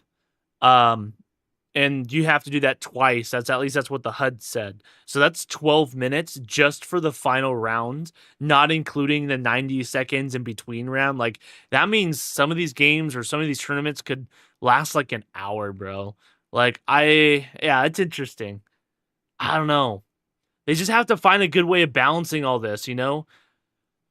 I don't know. Maybe I think it would have been cool if they had like a rank type mode too. At Dervenakos for the I final don't know. showdown. It's also possible that in hard time, decisions, the hard 90 decisions. second countdown timer becomes a bit too long and checks players out of the game. I really hope that won't be the case.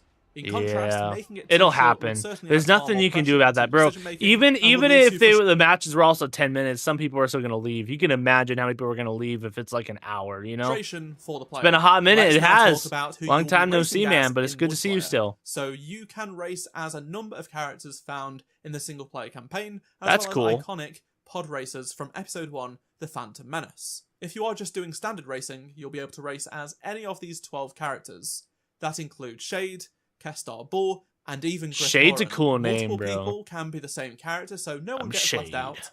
Each Definitely character not has Shady. a completely different kit in terms of their gameplay. Sorry, was that cheesy? Each comes with a different racer style and traits, which changes how they act in comparison to each other.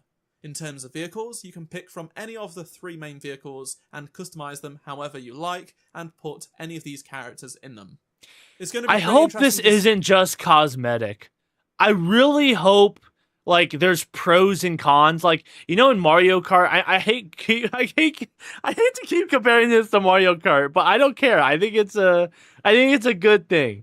In a sense where it's like in Mario Kart where you have all these different like quote, they are cosmetic, but they're not just cosmetic, they are also gameplay altering. And if you look at their stats, they have pros and cons, and depending on which build is good for this sort of map, like I hope that's kind of the element and approach they take with this. So I hope it's not just cosmetic and then there's actual stats to this sort of thing, you know? See how this will all play out. No doubt a meta will develop from this, and I wonder which character is going to be the one to be the #1 pick.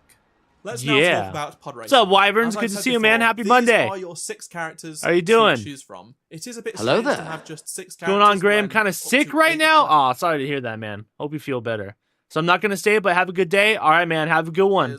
Hope you feel better. Multiplayer pod racing, so hopefully we do get a couple more. Drink to a lot at of least water. Make it so in some matches, almost every single person will be different. Much like the single player characters, each of them do come with different racing styles and traits.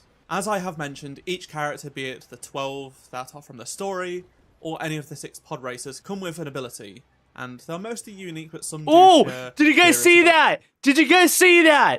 Yes. Okay, there is some sort of ability. Okay, first off, he said that each one's going to have their own ability, which kind of goes back to what I was saying about the arcade racing games, right? Choose your advantage, right? Nitro or Fireball or improved handling. So depending on your class, that's going to be a given. And we just saw him shoot like a laser bolt. Look at this. Look, you see that? Yes, yes, yes. Listen, as close as we can make this game to like a Star Wars version of Blur, I am sold. I am sold, bro. I need more of this. Like, I love just they should have a mode where like it takes all that stuff out and it's just racing and there's no sort of like advantages, which it seems like they might have because they said there's a standard stock mode for like speeders and a standard stock mode for pod racers. So that would be cool. At the same time, why are they leaving the third one out though? You know what I mean? What's the other third faction again? Does anyone know? I totally forgot. But I don't know, man. Land speeders or something. I think that's what it is. I don't know. Point being though, I think it depends on this last mode. I'll wait. I won't say that yet. In previous videos, I've already showed you the see what shield, that last one is. autopilot, and flamethrower flame vent in action. But now I have knowledge to share with you a bunch of others. So there is a concussion mine. Oh my gosh! Yes, it's actually getting close to Blur. Yes, dude. Yes, dude. Please have like 8 abilities. I love it. Scrubber, a surge, a vent, an overtaking surge, a shockwave. Oh my gosh! Yes! This is my dream racing game come true. There's no way. Bro, this is actually Blur. Bro, this is actually Blur. But it's Star Wars. I never thought I'd see the day. That is crazy. They've got shockwave. They've got the bolts. They've got mines. Bro, all you need now are like the wrench to repair your vehicle and like some sort of nitro. Dude, if we've got that, an iron bolt, and this has a locking on mechanism. Yes, What you are seeing on screen right now is some gameplay of a few of these offensive abilities in action. These are able to be used in multiplayer. You'll be able to see on the character selector what ability is included. I am so sold right now. You guys have no idea. Changes things up because you can't just equip any of these abilities to any characters. So that is something to take into consideration. There are a number of things to unlock from completing races. You'll earn XP and credits depending on where you finish races. Oh my goodness. Dude, Leveling this is up going to be your career rank crazy. will grant you access to more of the various characters to play as. For example, everyone will start off at level 1 and I believe only has access to Shade. You'll be able to see your progression to the next rank at the bottom of the multiplayer menu, and also challenges which can be completed to earn next more stuff. rank? What does Many he player mean by banners that? and avatars can be equipped Just and like unlocked leveling through up? completing various challenges. Some banners have some really nice designs. Cosmetic customization is also part of the overall package. I don't care about just cosmetics. There needs to be pros and cons to this. That is like listen. Even Blur didn't have that. They just had different vehicles that had pros and cons. But they already go through the effort of making these different components to make your car look different. They might as well just add pros and cons to it. Just add that depth to it. Game currency that can only be spent on cosmetic customization for land speeders, skin speeders, and speeder bikes. This applies to vehicle models, liveries, colours, and they could have made that so much better. Just want to touch on the they went through all that work to make all these. Bro, killing me with these ads. Anyways. Oh, man. Yeah, sorry I've been stupid, busy, because the EMT school, working 2 jobs, but I'm going to try and pop in when I can. Appreciate that, man. No, I completely understand. No worries at all over here. Was certainly not as stable compared to Keep up the good work, man. I'm not too concerned because the game was more than 2 months away from release at the time I played it, so a lot can change. This was an earlier build of the game. I do want to point out that there were drop frames when all players were in the same area. At the start of the race, don't tell me performance is... Dude, is performance going to kill another game? Guys, we need... Okay.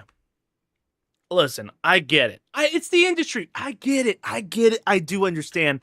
But that doesn't make it right. Listen, let's just... I understand the industry's like bam, bam, bam, bam, bam, bam, bam, bam, bam, bam, bam, bam, bam, bam, bam. Like, I get it. It's always moving fast. But can we just please pause? Like, seriously, listen to me. Okay, industry? Let's pause.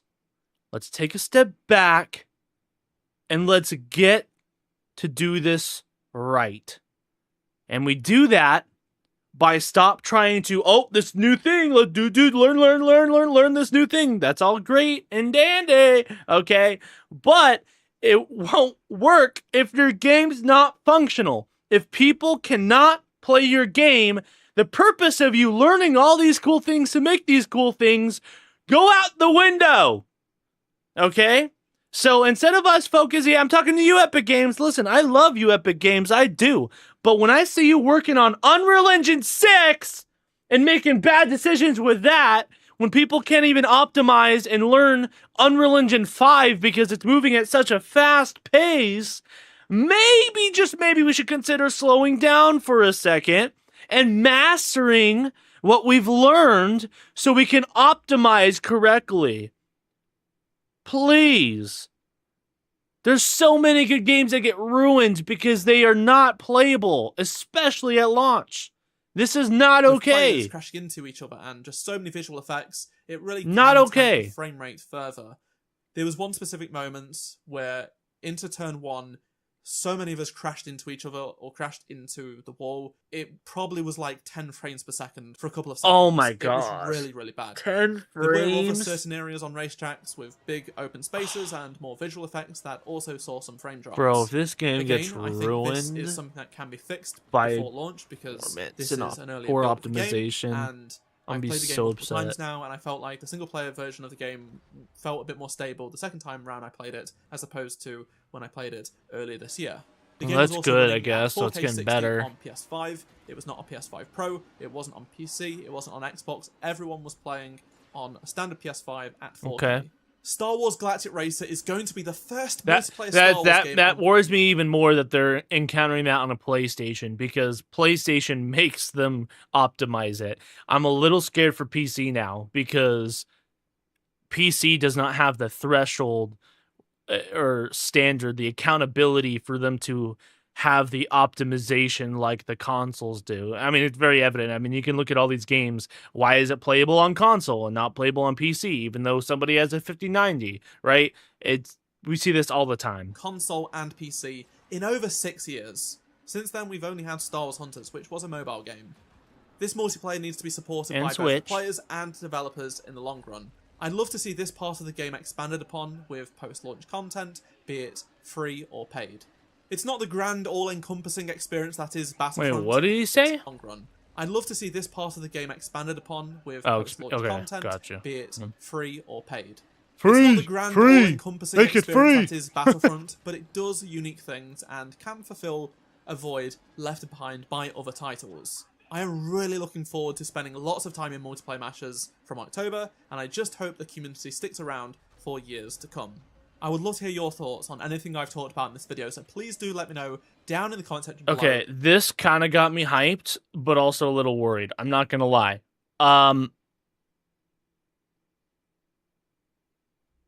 The progression, I don't fully understand, but I like the fact that there's some sort of progression period.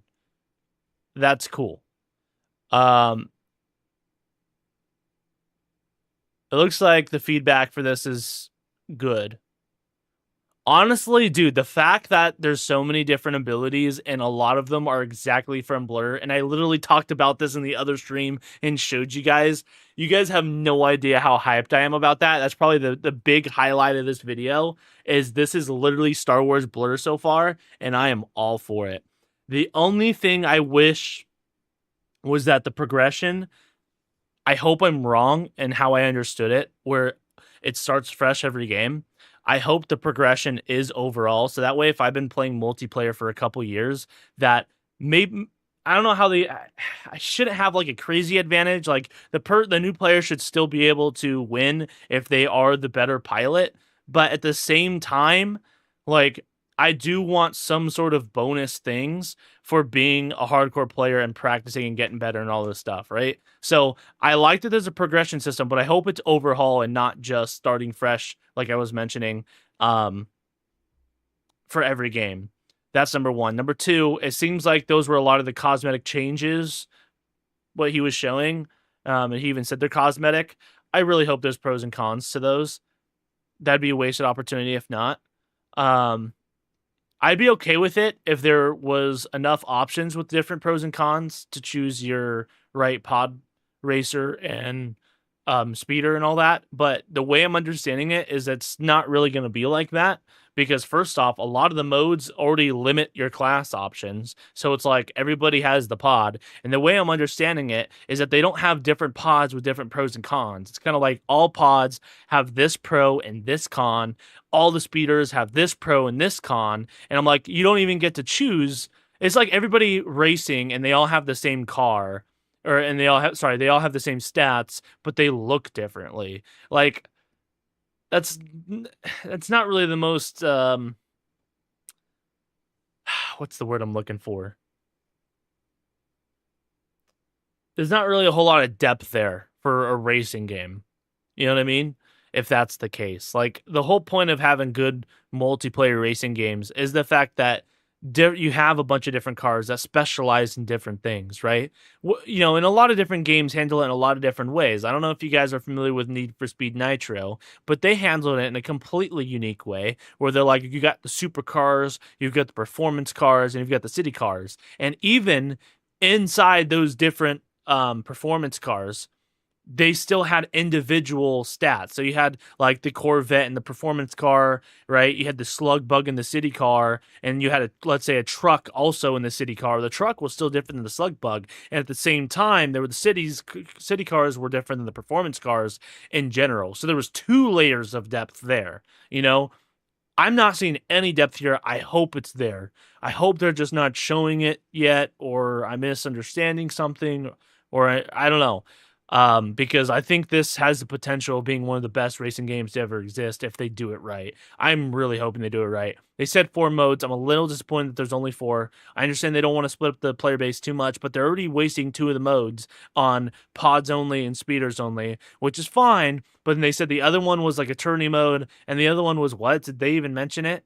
I must have missed it or something because I don't know what the, oh my gosh, I don't know what the other one is. You know what I mean? So we'll have to keep an eye out for some more information. But overall, I was already hyped for this game, but now I am really excited because it, dude, like honestly, just seems like Blur.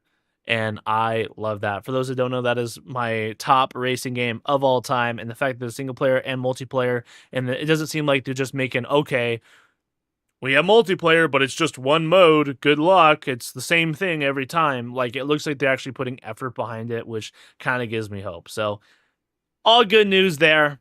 With that said, you're probably thinking, great, it's been an hour and a half, bro. Can we get to Battlefront 2? Okay, fine. Take it easy there, Tiger. Let's get a drink.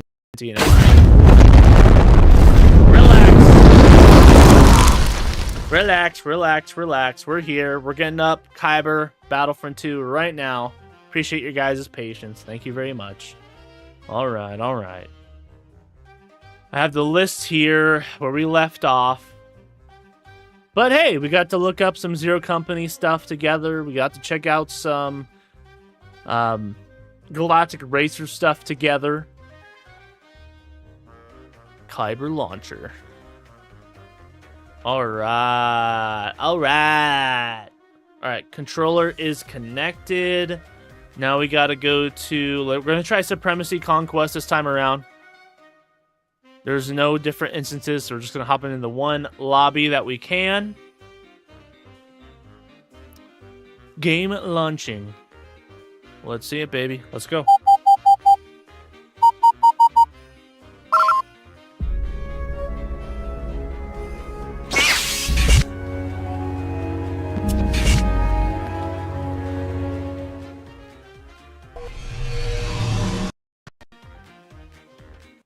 Hopefully, we don't get from the server or anything.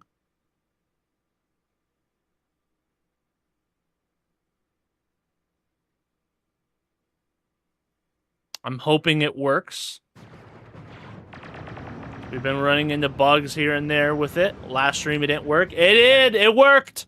Okay, that's good. Good news. We are on the Empire side. So that's good news for next game. Chances are we'll be on the Rebel Alliance, which is what we need. So that's good.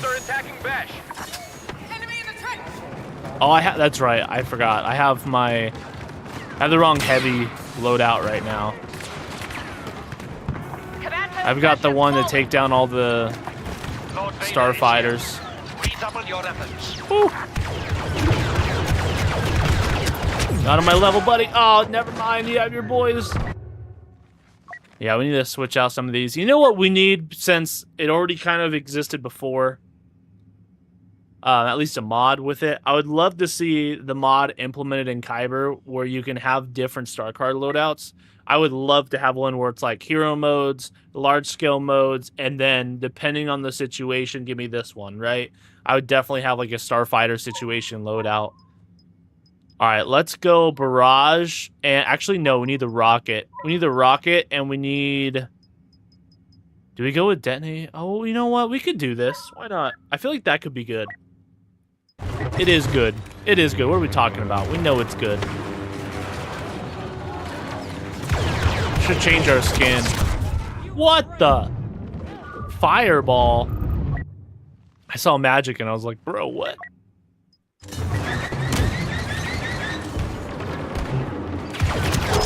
Oh, I'm gonna die. I'm gonna die. Ready to go. Oh, bro, I forgot the DNA charge. I thought I still had the impact grenade. Boom. Oh, what the? What did that even hit? Oh, no way. He got me. He got me, bro. 2 health. All right, whatever. That's what I get. I thought I had an impact grenade. Forgot I had the detonate charge. I just equipped that too. It's all right. I know how to win this. Watch this. I will capture A with Lord Vader. I'm here with you, Lord Vader. Oh, who is doing this? Barrage? I'm rolling to the side and I'm still getting hit by it. Fudge.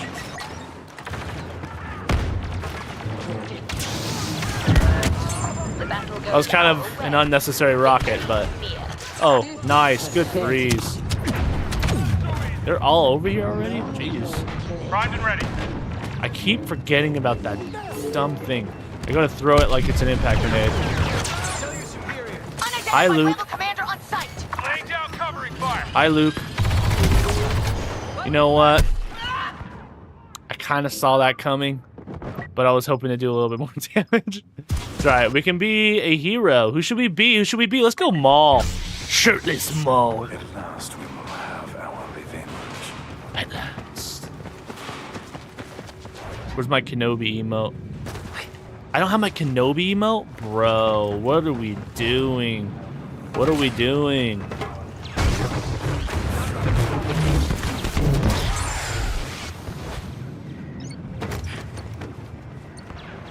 Contest it, y'all. Be over there in a second. Contest it.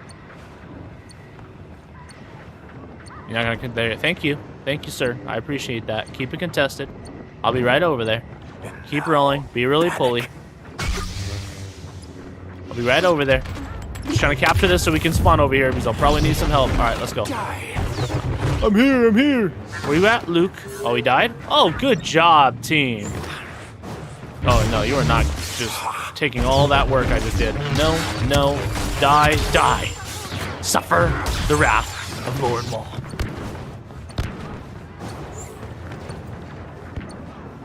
A capture and see? Not on my watch.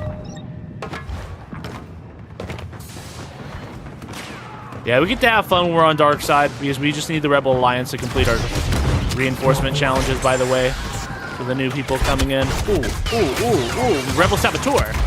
Get off me, boy. I dashed forever ago. I don't know what took that so long.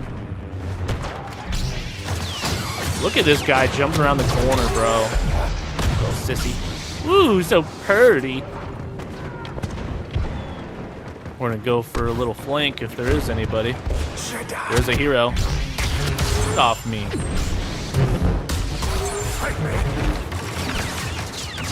Hello there, reinforcement boy. Look at him trying to be a hero. We already captured it. We already captured it. We too good. We're gonna capture all 5 command posts. We're gonna mercy roll these suckers now that I'm a hero. Gotcha. Gotcha. Easy, easy. Gotcha. Say it, Maul! You're not saying it! I told you to emote. What's up, 9nub? How's it going, broski? Okay, dude, I am feeling some server lag today.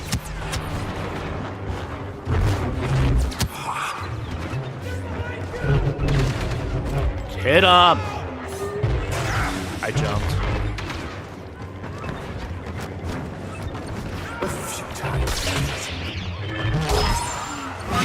Level 5. I want that A, man. I do, but they're all there just looking at me, and I felt some server lag, and they got heroes over there, and I'm like, I'm willing to risk it. My men push. Looks like they're willing to, so I'll do it. You're gonna let this dumb turret destroy you guys? Like, come on, let's wake up a little bit. He rolled perfect timing. The guy wasn't looking at me. I was looking at him. He never once looked at me. Watch the replay. Can I get a clip of that? Because I was looking at him, and he was looking the opposite way. I find that so interesting.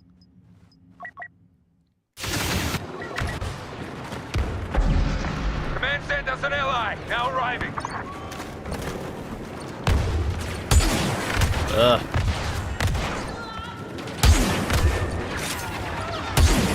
Come on. Someone else get him. How many of us are there in here? We're just letting him walk in?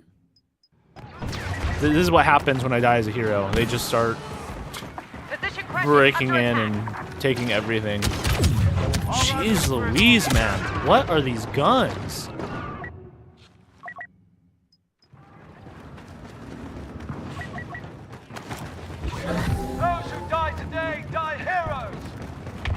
We're already in 4th place and we joined late.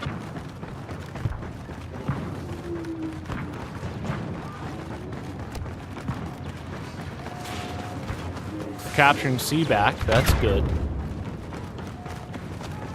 That was close. Oh, no, they're trying to regain it. Get away from... Bro, what? I rolled after that first wing, just saying. Just saying. It's true. Oh, I feel that server lag, bro. Should we go Palpatine? We're only level 3 with him. Who else should we go? Who else should we go?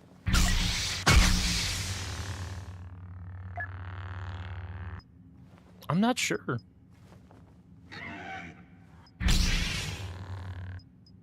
Let's see who becomes available.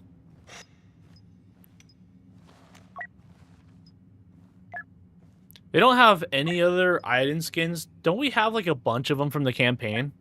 How hard would that be just to transfer it over to here?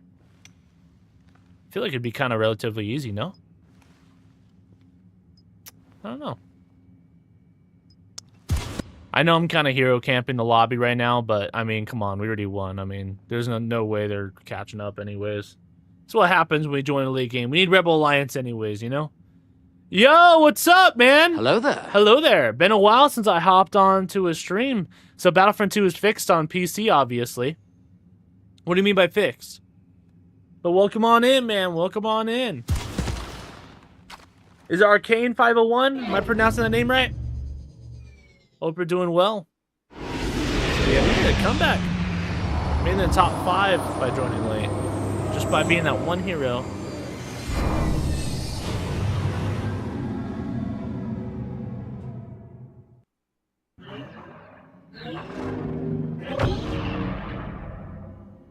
Hopefully we get Rebel Alliance because we need a lot of Rebel reinforcements. So that's what we're hoping for. We got 6th in objective overall. That shows you how many people don't play the objective. Crazy. Ah, they give us the light side, but the Clone Wars. We already finished all of the Clone Wars reinforcements. No! Bro, we need Rebel Alliance. At least to switch sides. Last stream, they weren't even giving us the opposite side. They just kept giving us Galactic Assault, dark side, dark side, dark side, dark side, dark side. I'm like, bro, you're killing me. Was there not a problem at some point? I'm way behind. Oh, I mean, there's constant problems on Battlefront 2 on PC. It just depends on what era you're talking about, right? What phase are you referring to? Because there used to be like a hacker phase, and then EA fixed it, and then there would be some bugs, and then EA would fix it, and then, you know, after a very long time, by the way, and then there'd be another hacker phase, and then they would eventually fix it, and then another hacker phase. Like, which one are we talking about? Are we talking about the 1 HP bug where nobody could die? Are we talking about, there's a new one right now, by the way. I don't know if you know about that.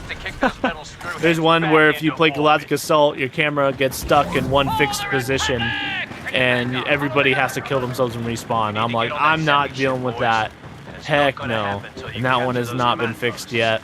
There's also been like a matchmaking bug that is the most recent fix that they've done. But yeah, at least that's why right now we're playing on KYBER, which is like the modded, decked out version anyway, so it's not the actual official EA server, so we don't have to deal with all that stuff. I'm referring to the vanilla stuff, of course. Oh, my sense is too high. I was playing Call of Duty the past couple of days, bro. On the gaming channel. My sensitivity's not... Oh, I'm getting stabbed! Survive, Gray, survive. Get to C. Don't let them capture. They captured. Take it back. Alright, let's move, let's move. Get flashed. How does it set... Dude, how many times did I shoot him with the S5? Why is that B1 battle droid alive? How? How? Crazy. I don't really know, man. I think hacker, that's all I've heard about for a while. Yeah, man, there's been phases. I really haven't played this game in so long. All good, man. You're good, you're good. Yeah, we've never left this game since pretty much launch, so No, I understand. There's been a lot. So that's why it's like I'm not really sure which one people refer to anymore because there's just been so many, unfortunately. It's kind of sad that there's been that many, but yeah. I know the hacker 1 HP bug. That was also like that's what broke the. Was that what broke the resurgence, or was it the other hacker thing? I don't know. There was like a resurgence, and then it died out because the hackers returned, and it's just like, dude, hackers gotta ruin everything, bro. Horrible. So bad at the darn game. They just gotta ruin the fun for everyone else. There's a bunch of no lives.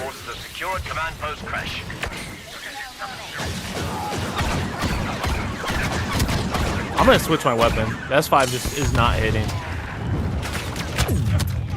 Not in KYBER, which is kind of ridiculous. It feels like they nerfed it. I'd be able to 2-3 shot people, man. Give me. Oh, let's go, General. Let's go, General. Ooh, General Skywalker. Let's go. Let's get it. I actually asked Obi-Wan for help. He's nowhere to be found. We'll find him. We'll find him, Manny. I like how KYBER looks. Might try it out soon. Yeah, man, it's a lot of fun. I mean, the fact that it's free and it's easy to kind of operate is huge factors, right? I mean, it's not perfect, but at the same time, it's only in beta, right? So, I was hoping to launch faster there. Oh, I'm so bad. I'm so bad. I'm so rusty. That's what happens when I play a bunch of different games. Why are you shooting yourself? Why are you shooting yourself? Don't do it. Don't do it. Why are you shooting yourself? Jedi. What have you got? You better look away. Better look away.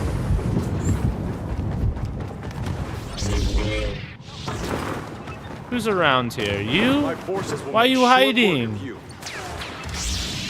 Why are you hiding? Come here. Come here, you Magna Guard. Silly Magna Guard. Completed some sort of challenge. Let's go, troops, for the 501st! Onwards! A very wise Jedi once said, nothing happens by accident. Let's go to E, boys. Let's go to E. Follow your general into battle. Finish them. Finish him. Good job.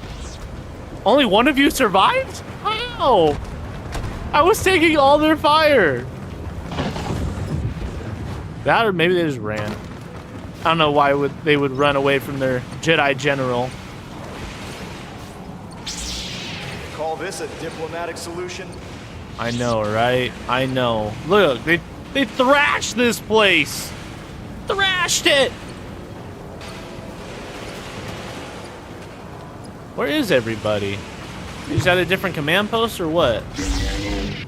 They're winning like big time right now. I gotta clutch this up. I gotta stop emoting and actually get involved here. I'm going to the spawn. Probably a bad idea by myself, but at the same time, we're losing. We need to get ahead. It's 509 to 539. Watch me change the tide of battle now that I'm focusing. Let's go. Because that's what heroes do. Online. I'm online. I promise, I'm online. Assist. Who's here to assist me? He kill himself?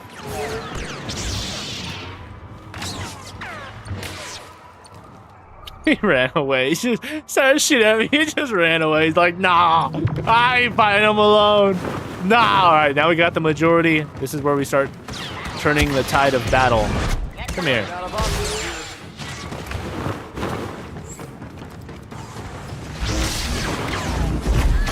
This is outrageous. I parried that one, but okay.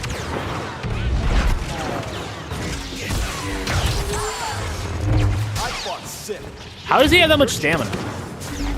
Oh, 2 of them? Oh my gosh. Okay, hold on. Get him off me. I don't have the health. They're recapturing that D, so I gotta make sure they don't capture D. Come after me. Oh, you lucky. You lucky. Don't let them capture it. They already got 1. Don't let them get 2, Gray. Get in there. Yeah, you better roll off, little sissy. What's up, Ventress? Ow, what'd you hit me with? Ninja Star? Oh, dude, I'm missing, and I'm losing all my health. Where's my backup at? Bro.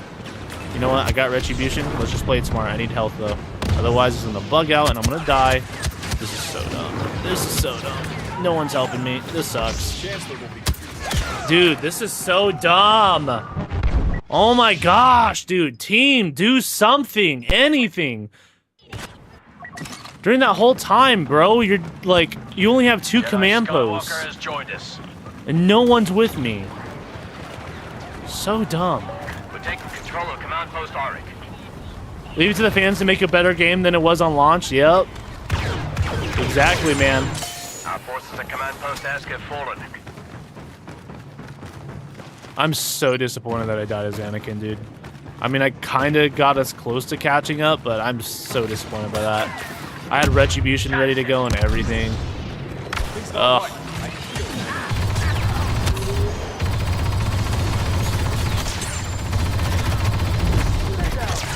I just know I needed the health for it to even work right.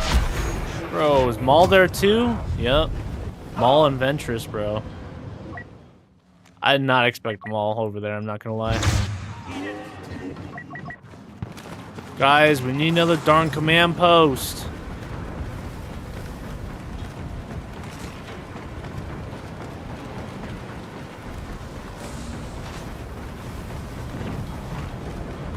I feel like C's important, so that's what I'm gonna go for. Hit the objective! How did he kill me? I was close enough for him to one-shot me with Vanguard? It wasn't a slug Vanguard. Wow. You guys already killed him? Oh snap, wow. Yeah, I'm surprised the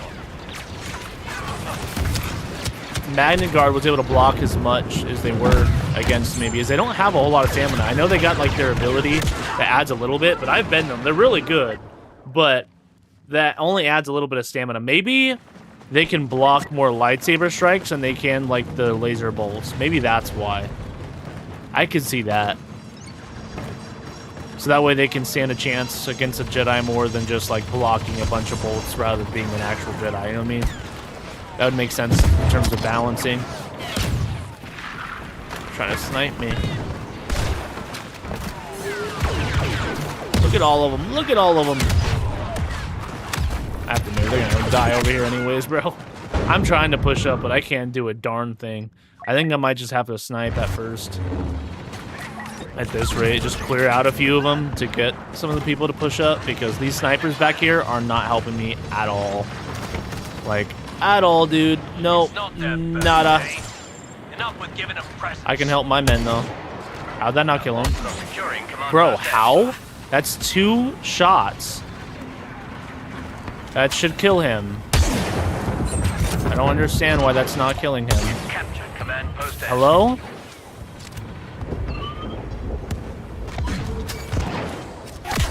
So dumb, bro. That guy should have been dead. I should not have even been. I should not be dead, because I would have been looking. If it wasn't for this dumb idiot, at least we're capturing it. I guess I sniped enough people. I guess that's a good thing. I have no idea why that guy wasn't dying though. Shot him twice. I thought the first one was a headshot. I guess not. But even still, man. 2 body shots should kill him. He only has 150 health. He's the most powerful sniper in the game. That's why I only get 1 shot. So I better make it count. Unlike that.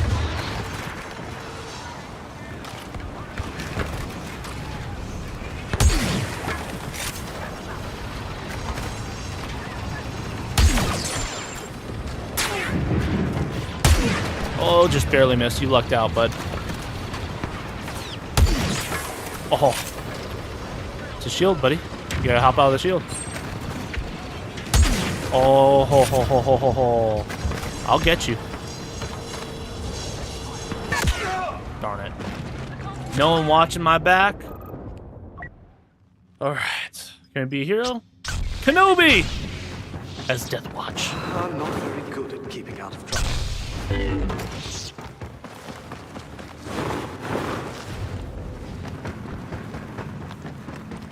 Yeah, we lost this. Jeez Louise, man. How do I always end up on these sort of teams? No matter what game it is, bro. Like, it just amazes me.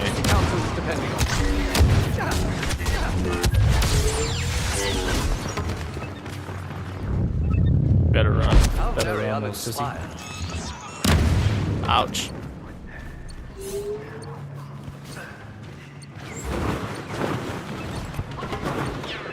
Jump up on it, please. Thank you. Hello. Why are you shooting yourself? Why are you shooting yourself? Don't shoot yourself. Don't you? Oh, you can't run and shoot me. No. Of course. I was gonna try and let him stay alive, and then I saw my guy trying to take my kill. So then I went for it, and then he got it anyways. Whatever. Here we go. They get to destroy our ship now. Master Windu thought you weren't ready for this.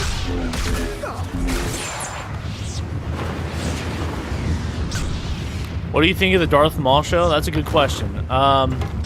We talked about it in one of my streams, like, when it first came out. I was planning to make it a video. I still will. It will be out eventually. Look at all of them over there. Ow! Really? Why are you looking at me? I'm not bothering anybody, bro. So mean.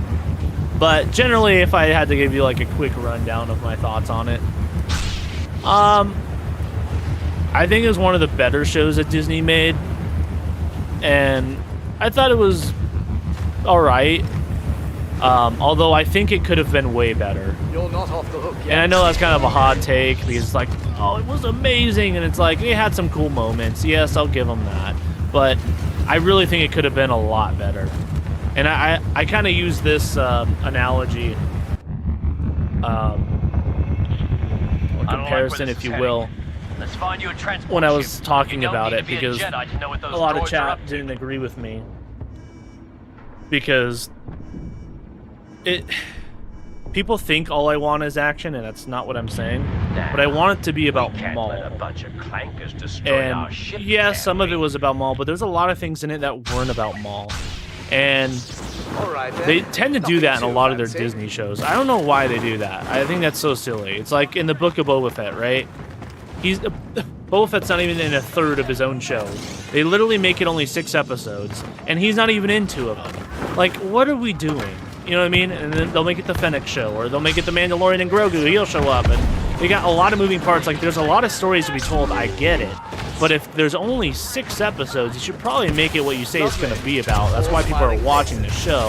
So when I see that, if you take what we got in the Maul show, in the 10 episodes that we got, and you compare it to the 10 episodes we got of Maul in the Clone Wars, we got a lot more in the Clone Wars than the Darth Maul show. You know what I appreciate about you, Grievous? And I'm not like, and I know what you're thinking. You're probably thinking, there was a lot of episodes with Maul in the Clone Wars. It's not as many as you think. In fact, he was only in 10 main core episodes, which is exactly the length of the Maul show. And I think some of the best parts of the Maul show was when he was getting basically these flashbacks of moments in the Clone Wars. Those were some of the best moments, and they're just taking it from the Clone Wars. I'm like, why don't they make better moments? You know, obviously him going against Vader, all that stuff was cool, but I think they also misunderstood Maul and his power level. I think they made him pretty weak in the show, and I think their reasoning for trying to do that was kind of a cop-out, which I didn't really like. Like, oh, look, his leg's injured. Oh, look, it's injured again. Oh, look, his knee's bothering him now. And it's like really? It's just, I thought it was just very silly in that element. But overall, I did think it was one of their better shows. I'm not trying to take anything away from the show. I think it's probably their best show they've done in a long time, to be honest. I think it's probably their best show since, what do you call it? Tales of the Jedi. And like anytime I see a show where I have to like pick things in it and pick things out, it's not a show that I would normally give my personal stamp of approval on, you know? But I watched it, which is saying a lot, believe it or not. Lightning me. Come on, I want you to. This guy sniped me. That hurt. Perhaps I've misjudged the situation. I'm trying to hold him back, team. I'm trying. Ow, ow, ow. I can't believe he got that off of a stagger. Bro, how'd he get that one? I was literally blocking, bro. That's so... I'm dead. That's so dumb. I'm so upset about that. I destroyed this guy in a 1v1. That is ridiculous.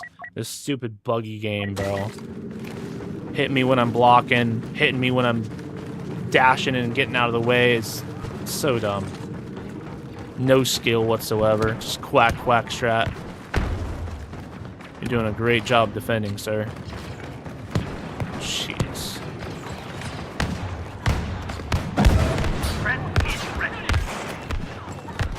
You got detonate charge down over there. Can't block all that. I know you're blocking stamina now. But I get what you mean. Honestly, Star Wars is in a very tough spot for power scaling. Yeah.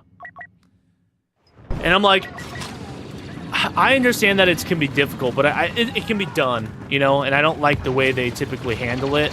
Like, there's no reason why these dumb Inquisitors should be beating Maul, even as an injured Maul. Like, it's so silly. And it's weird because it's like, we literally had him fix his leg. Like, he'll injure it, and then he fixes it, and then it gets injured again. It's like, huh. Interesting approach, you know? Dude, how'd I not kill him? I hate it when I have a blaster that's supposed to be powerful, and then it's like, it just tickles him. Oh, it's so annoying. Go do something, Anakin! Jeez Louise, dude. Do something. I want to be a commando. I don't need to be a hero. Screw you, Anakin. I'll be the Anakin of the group. I know how to roll this. Let's go. Shoot! Fire! What am I doing? Fire! It's probably right here, huh? No? It's gotta be low. Gotta be low, right? Where is he at? Oh, snap. It didn't work. I love it, dude. I knew that was gonna happen, dude. I was gonna call it out and be like, watch it not work. I was gonna do it. But I'm like, you know what? When I do that, that's gonna be the one time it works, bro. Dude, of course it doesn't work. Gosh. Welcome to Buggy Front 2, everybody. It's still here. We'll never leave. Oh, I don't know why I was thinking this was Barrage.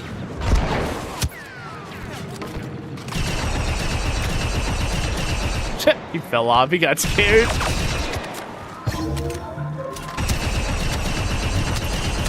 Alright, you camp there. You camp there.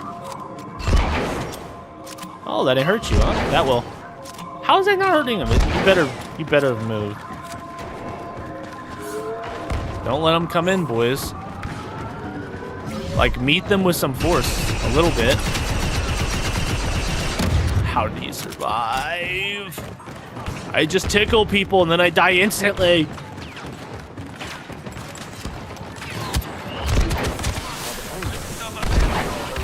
Dude.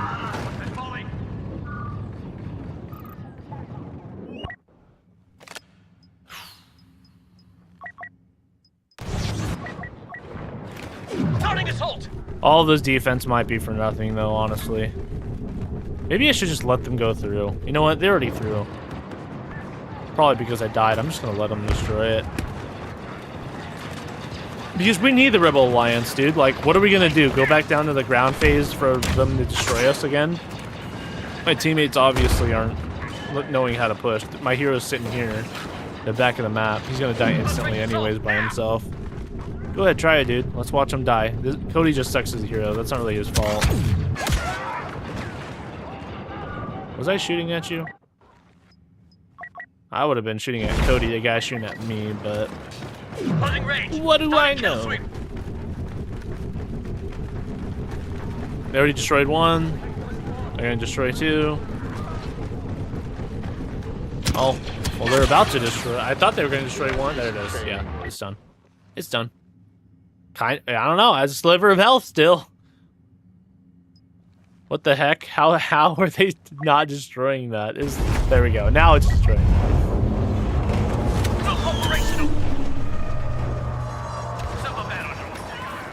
Ready to fly. Go ahead, boys. Just gonna watch the battle in first person for a little bit.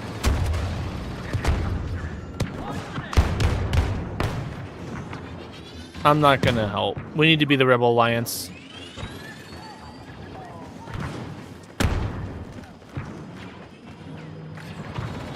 Now, dude, it feels like when I'm taking a backseat, everyone's defending now. Bro, where was this when I was trying to keep them back? I think that's so funny. Anakin's in here now and everything. Wow. It's amazing how this works, huh? Isn't that funny? Oh, dooku, dooku, dooku. Better not let me snipe you with this. It's gonna hurt. Yeah, I saw your little toe, boy. Saw your little toe. Where you going, Anakin? If you can just hold for a little longer, we'll have forced the Seppies back to the surface. Okay. Man, they get these angles, huh? Like when you see Starkiller, Darth Maul looks like a child on screen, but yeah, Rebels Maul facing off 3 Inquisitors head on at middle age kind of devalues his performance in his own show in his prime. Yeah, I mean, I think also just from like a lore, like because that's how I view these shows, like from a lore perspective as well. And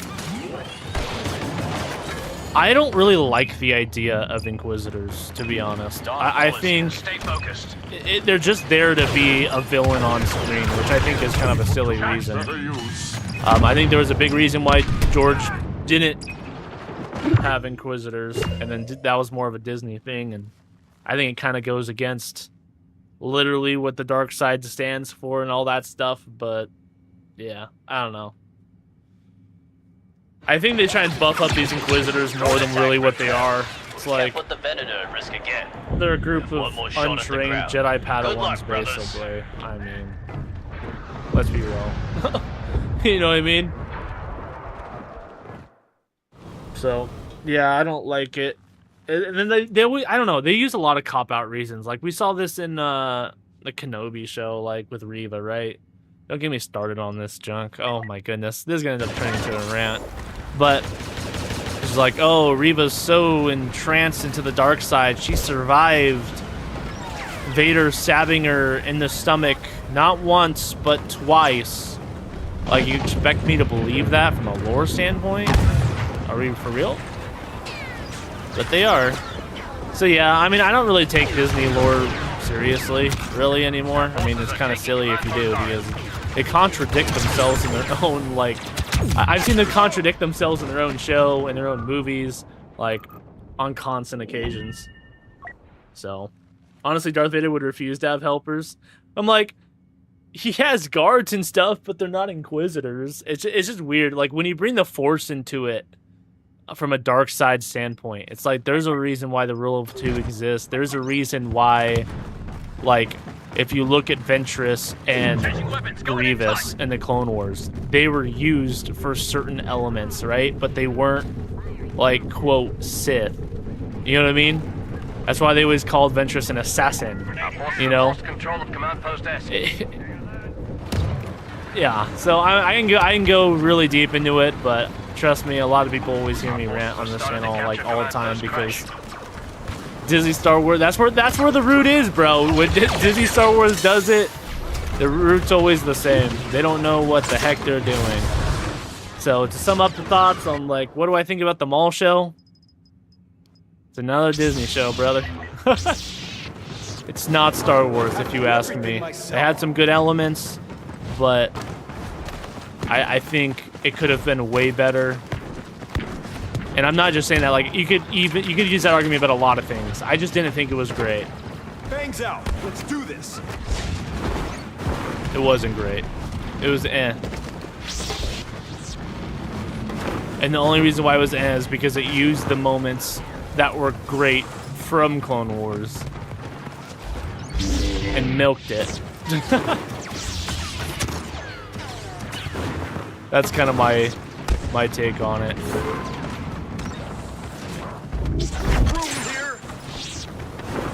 I'm gonna try and hit these guys hard. We got the lead just barely. Fuck!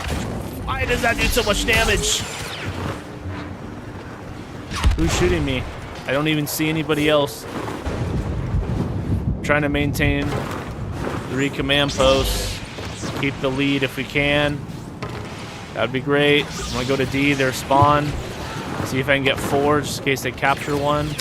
I'm gonna play really aggressive and offensive and try and be smart and see if I can lead this team to victory and destroy their ship. Let's find out. We need to end this game though. I want to win, but I kind of want this game to end because we need to be on the Rebel Alliance at this point.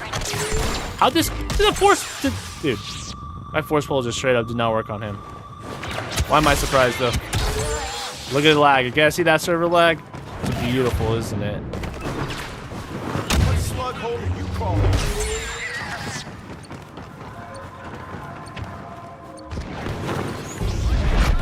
What's up, bro? How's it going? I have men with me, but at the same time, we're losing that sea.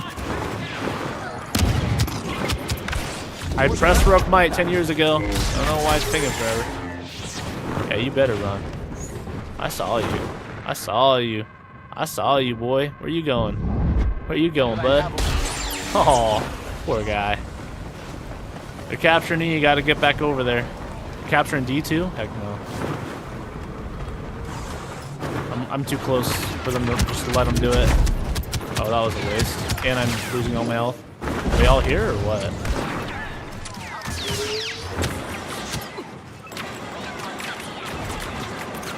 Running out of options here. Not so smart now, are you? Where'd he go? How'd I pull him over there?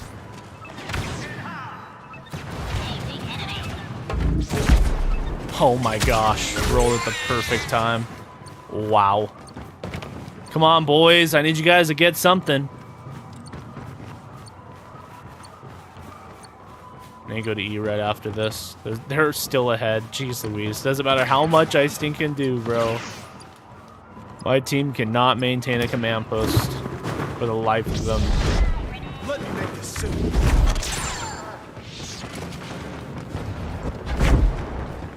I know. They're going to end up capturing D. Whatever, dude. What am I going to do? Stay there the whole darn game?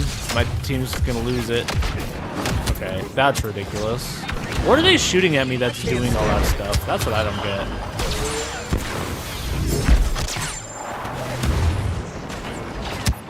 I'm dead. I'm dead. I'm dead. He has a rocket. Trying to avoid it. Short work of you. Fudge. He has that good jetpack, bro. It's not like how the vanilla game is. Come on, I need to capture while I'm here. Something. Come here, you.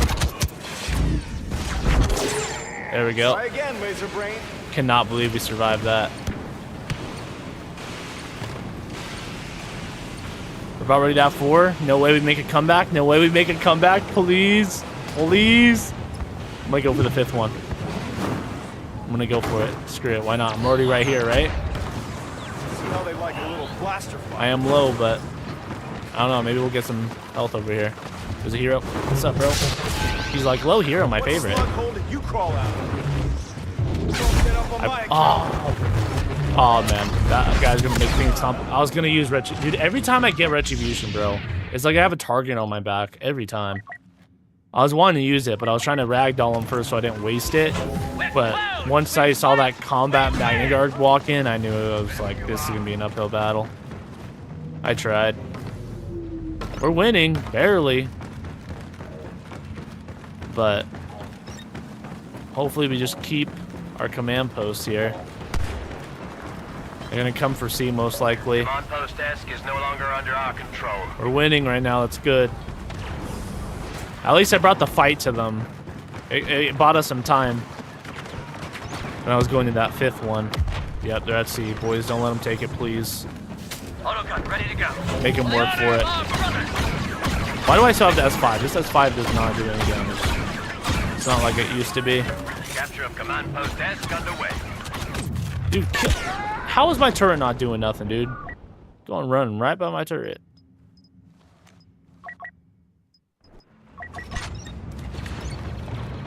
Don't let them go to A, boys. No, we're like right there. Stop them. Contest it here. Come, ARC Trooper, contest it. Contest it. Contest it. I'm almost there. Why are you running out, you coward? Oh, you're a hero. Come on, Rex. Really, bro? Really, Rex? You could have, dude. You could have contested that, dude. You little sissy. Everyone's just so scared for their life. Not even realize that this is going to lose us the game. Oh, it's close. I think we won. I think we still won. We won. We won. Okay, jeez. I don't know why they're going down, though. If they've got the majority, why are they going down? I find that so silly. We should be the one going down. I mean, we were going down, but I mean, we were going down at a bigger rate. But still, they shouldn't be going down if they've got the majority, I feel like. Quick, rendezvous with our transport. Your day is just getting started. These are winning. Get on the transport. Bro, shoot them if you're gonna block the whole hallway with your shield, bro. Get out of my way, guys! They're running right in front of me. No matter, I keep going left and right, and they keep running right in front of me. You guys stink. Pay attention a little bit. Okay. Wow. Wow.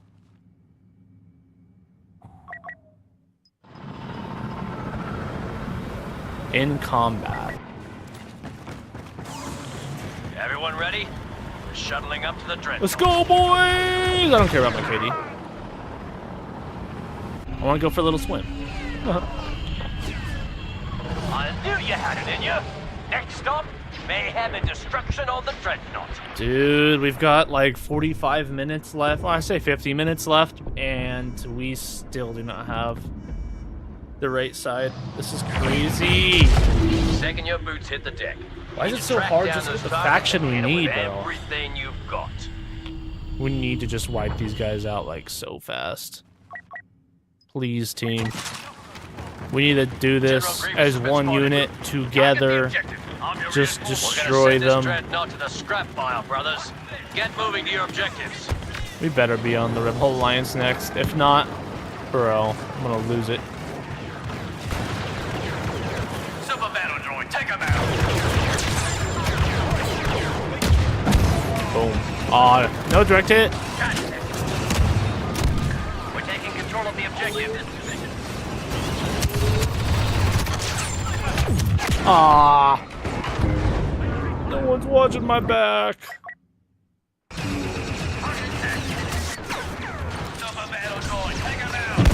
Boom. How'd that not kill him? He's like low, and I just shot a rocket right at him. He doesn't even have a shield on. In combat? How's he in combat?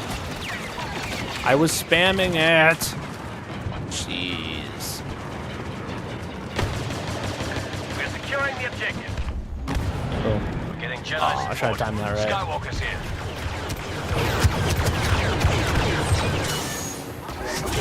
Start online.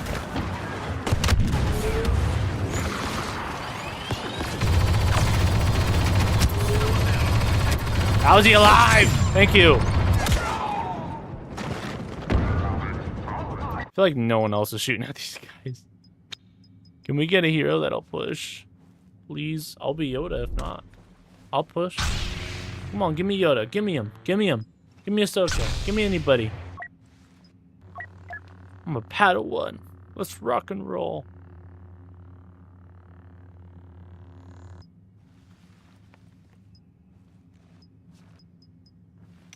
My team! What about your team? My team stinks. Let's go. Ahsoka is back for more. Oh yeah. As a Padawan. Oh, lag much? Come on, let's push. I'm lagging. Oh my gosh. I don't see what all the fuss is about. Come on, boys, can you push with me? Start ragdolling them. I'm pushing. It's not working. Get away.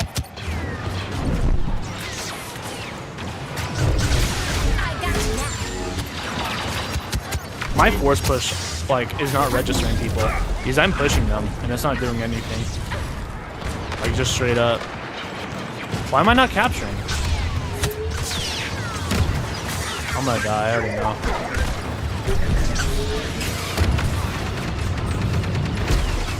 There is no. We got it. Your master really should have taught you not to be so impulsive. Bro, how'd that not push him? It didn't have Oh to my go gosh, my push doesn't work. Dude, I'm so over this. I ran into like 3 bugs, and it didn't. At least three. Off the top of my head on that little run as Ahsoka. Like straight up, my stuff isn't working. Like just straight up. I'm pushing my force choke, or sorry, my force push. It won't even come out half the time. Dead serious. And then when it does, it won't even work like moments like that. Like that's so dumb.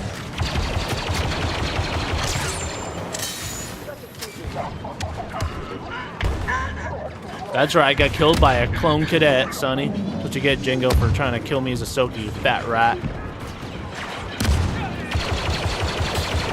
I need help! Gosh. No one's here to help me. You know, these weapons suck. What are these weapons that I'm using? So bad. This is good in the vanilla game, but let's see how it is in the actual KYBER game. Because it seems like they really nerfed a lot of the weapons in the vanilla game. And then they buffed some of the new weapons as they added. That's what it seems like. Because a lot of these vanilla games don't hit the same, and I'm still getting like one shot by a lot of these weapons. The new weapons I'm talking about. Changing weapons! Going in tight!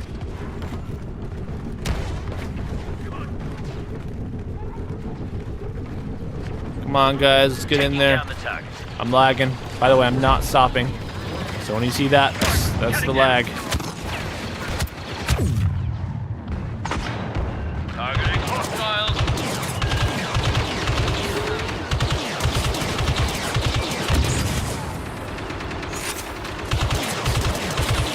Don't stand in front of me, please. Skywalker's joined us. Crap, I'm dead. Yeah.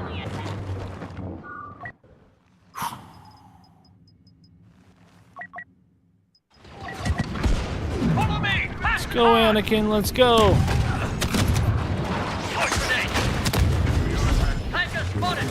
Oh my gosh. Just got choked.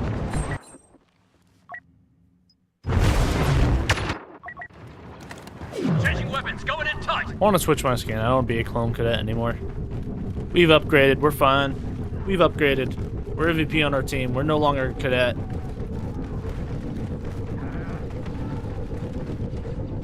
We killed Jango Fett. Arming grenade. Boom. Scanning infantry. There's a risk, but I'm gonna do it. Oh, it paid off. Shh. Don't tell anybody. Don't tell anybody. Found our spot. Jedi Skywalker has joined us. Crap. Dang it. He's like, wait a second. Our objective's going down. How? Closing range. Starting kill sweep.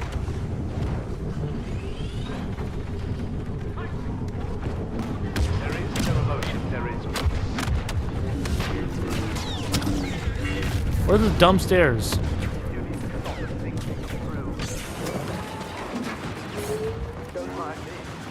I don't know why I thought there were stairs on the other side.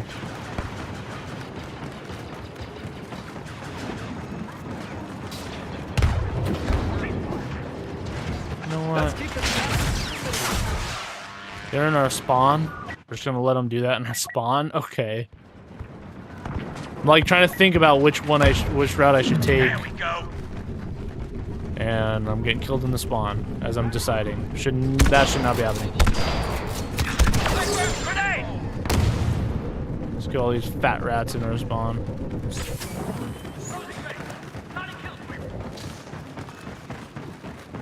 This way, boys, this way. No, we're gonna get killed up there.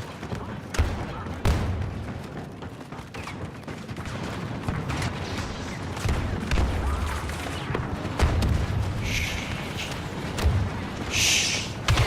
Oh, crap. They're there. Bro, they're everywhere, bro. I can't do nothing.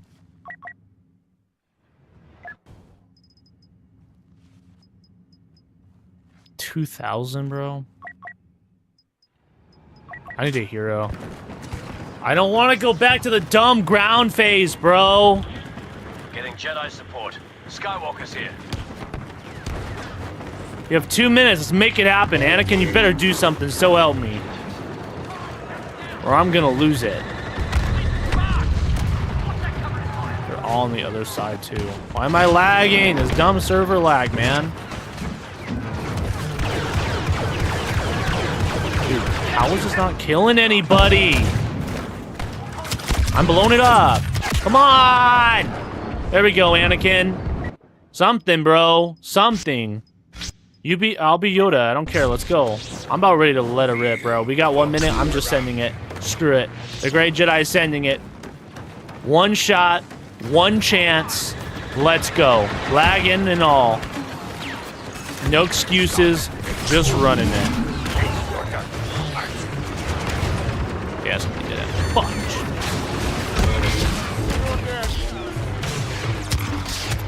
Follow me. Come on, man. You should be able to get through. I got this fatty chasing me. You're so freaking lucky. Yeah, cut me off. Cut me off, losers. Cut me off. Love this hit detection. One shot, I said.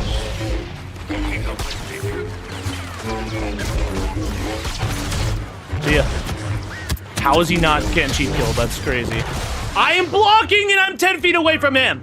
I'm more like 5 feet, but that's bull crap. I don't care. I was ready to use my dash to go through his block and kill him, bro. Literally. I'm literally off blocking, and he swings and hits me. What kind of hit reg are we dealing with here? So stupid. Nothing works in this dumb game. No damage through a grenade at my feet. He's standing right there on it. No damage whatsoever on him either. Bro, I'm playing in some crazy dimension. Let's go back to the dumb ground phase for a faction we don't even want to play.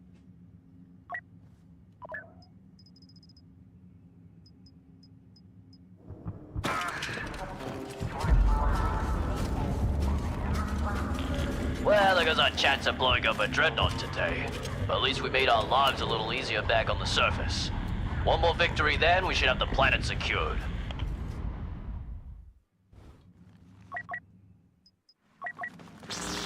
Dooku is here. Changing weapons! Going in tight! This is it! Move in!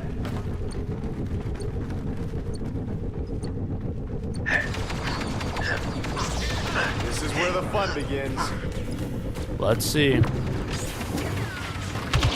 forces have captured command post Besh.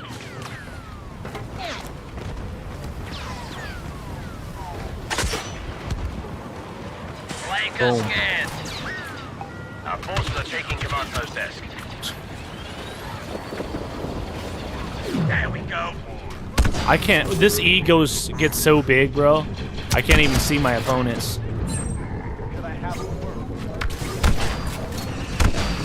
He's out of stamina. Hit him. Good, man. Good. Good push. He's got back to spray up there. How is this not hitting him? We're close to dominating this sector. It's not a burst. Don't let up now. Behind, really? How are they behind us? Are they going all? No, like that wasn't even going around. I was just straight up, like they're spawning at B and running over. Capture those command They're at B. What the frick? Not that smooth, J Smooth. I'm so over this. I just want to play as the dumb Rebel Alliance, bro. I've been wanting that since the whole since last stream too, a week ago.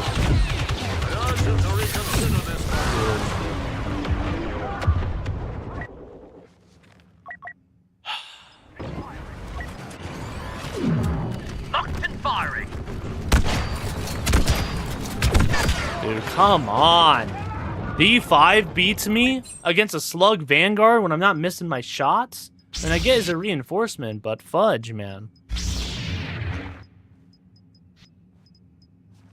It's like when I use the E5, I'm shooting them for days.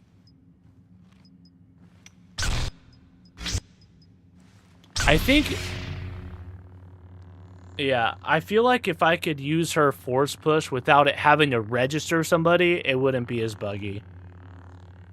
Same thing with the... I feel like none of the abilities should not... None of them should work like Frenzy. Unless they're kind of like that. Otherwise, it just adds more bugs. This isn't one of those situations where we far outnumber. Is there somebody right there in front of me and it's not registering? Or it shows it's registering. Shows I can use it. I go to use it and nothing happens. It's weird. Like, let me be able to use my ability whenever I want. If I want to use it in the air, let me use it in the air. You know? Unless it's for, like, an actual balancing thing. But no one's saying Ahsoka's so OP, bro.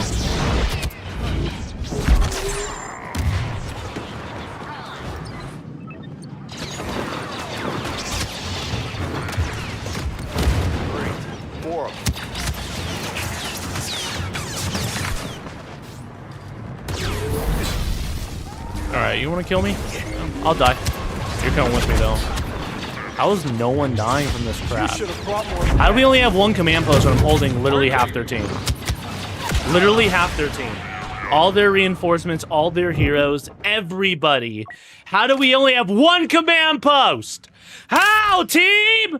How? It doesn't even make any sense, bro. Like, how can you be that bad?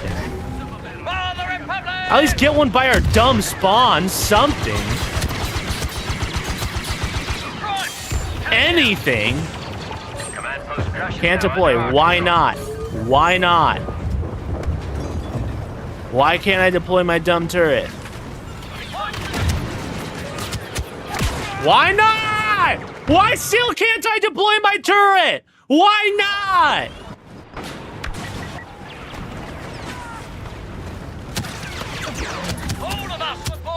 They're able to put down their freaking turret. Enemy lacking.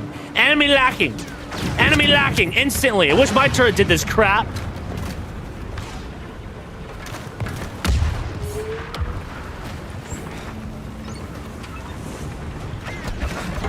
Put it down.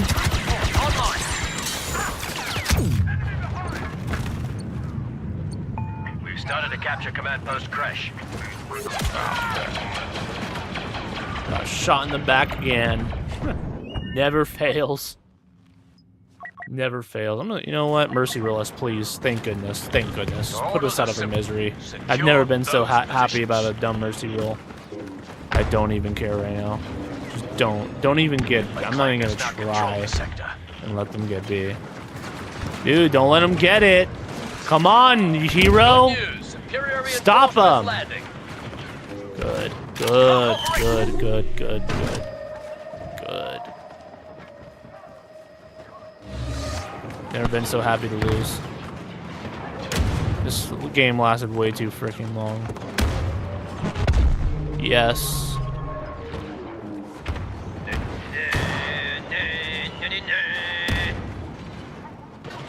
They actually did it. We need to regroup. Seps have Camino and somehow. What's going on? We should be losing.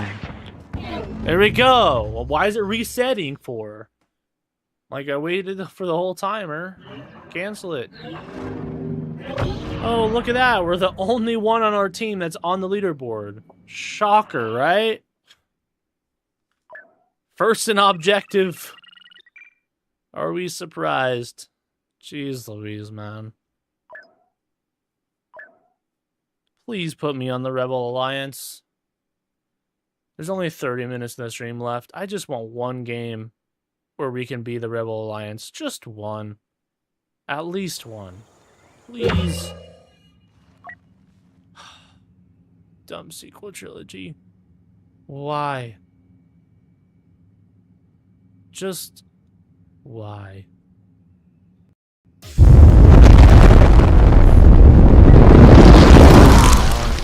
In acceleration! guys, I am trying my hardest to finish this dumb series, bro. I cannot get the right faction. This would be the second darn stream in a row.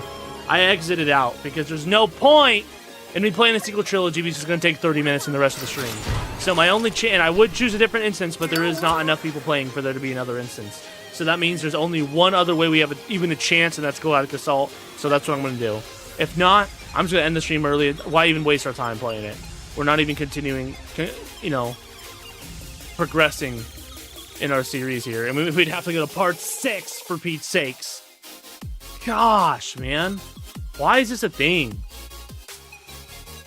And I can't play yeah, it's so dumb. It's such a love-hate relationship with this experience, you know what I mean?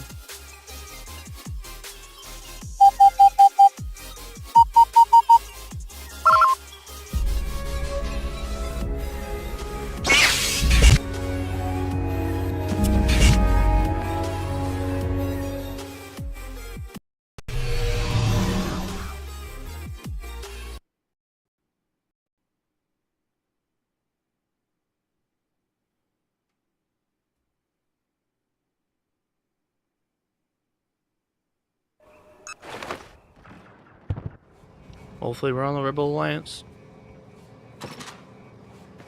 It's indoor.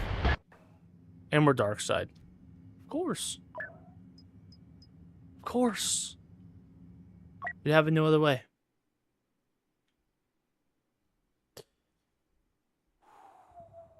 Alright, guys. I hate to say it, but we did another part 4 and 5. We literally made 0 progress. These challenges. It is what it is. It's out of our control. We literally have no control over this. It's really unfortunate. It really is. But we can't do it. If we can't do it, we can't do it. So I can't believe I'm saying this, but this is going to have to go to part 6. I'm kind of over this, bro. Because it sucks because that's going to replace the playing with subs stream too. But that's okay. Don't worry. We're going to be playing with subs on the Project Phoenix stream, so don't worry. We'll be doing that here in September, okay? I will confirm that. But we're going to have to go to part 6, dude, and hope that we can actually be the Rebel Alliance. I don't want to play for another 30 minutes if we're going to still progress nothing in the challenge, which is going to be the case. So we already tried all of the servers that are available for us to play in, and there's that. So that's going to do it for today, guys. I'll see you guys on Wednesday. We'll be not playing Battlefront 2. We'll be switching up. We'll be doing some Lego Star Wars The Skywalker Saga. We're going to be continuing our playthrough over there.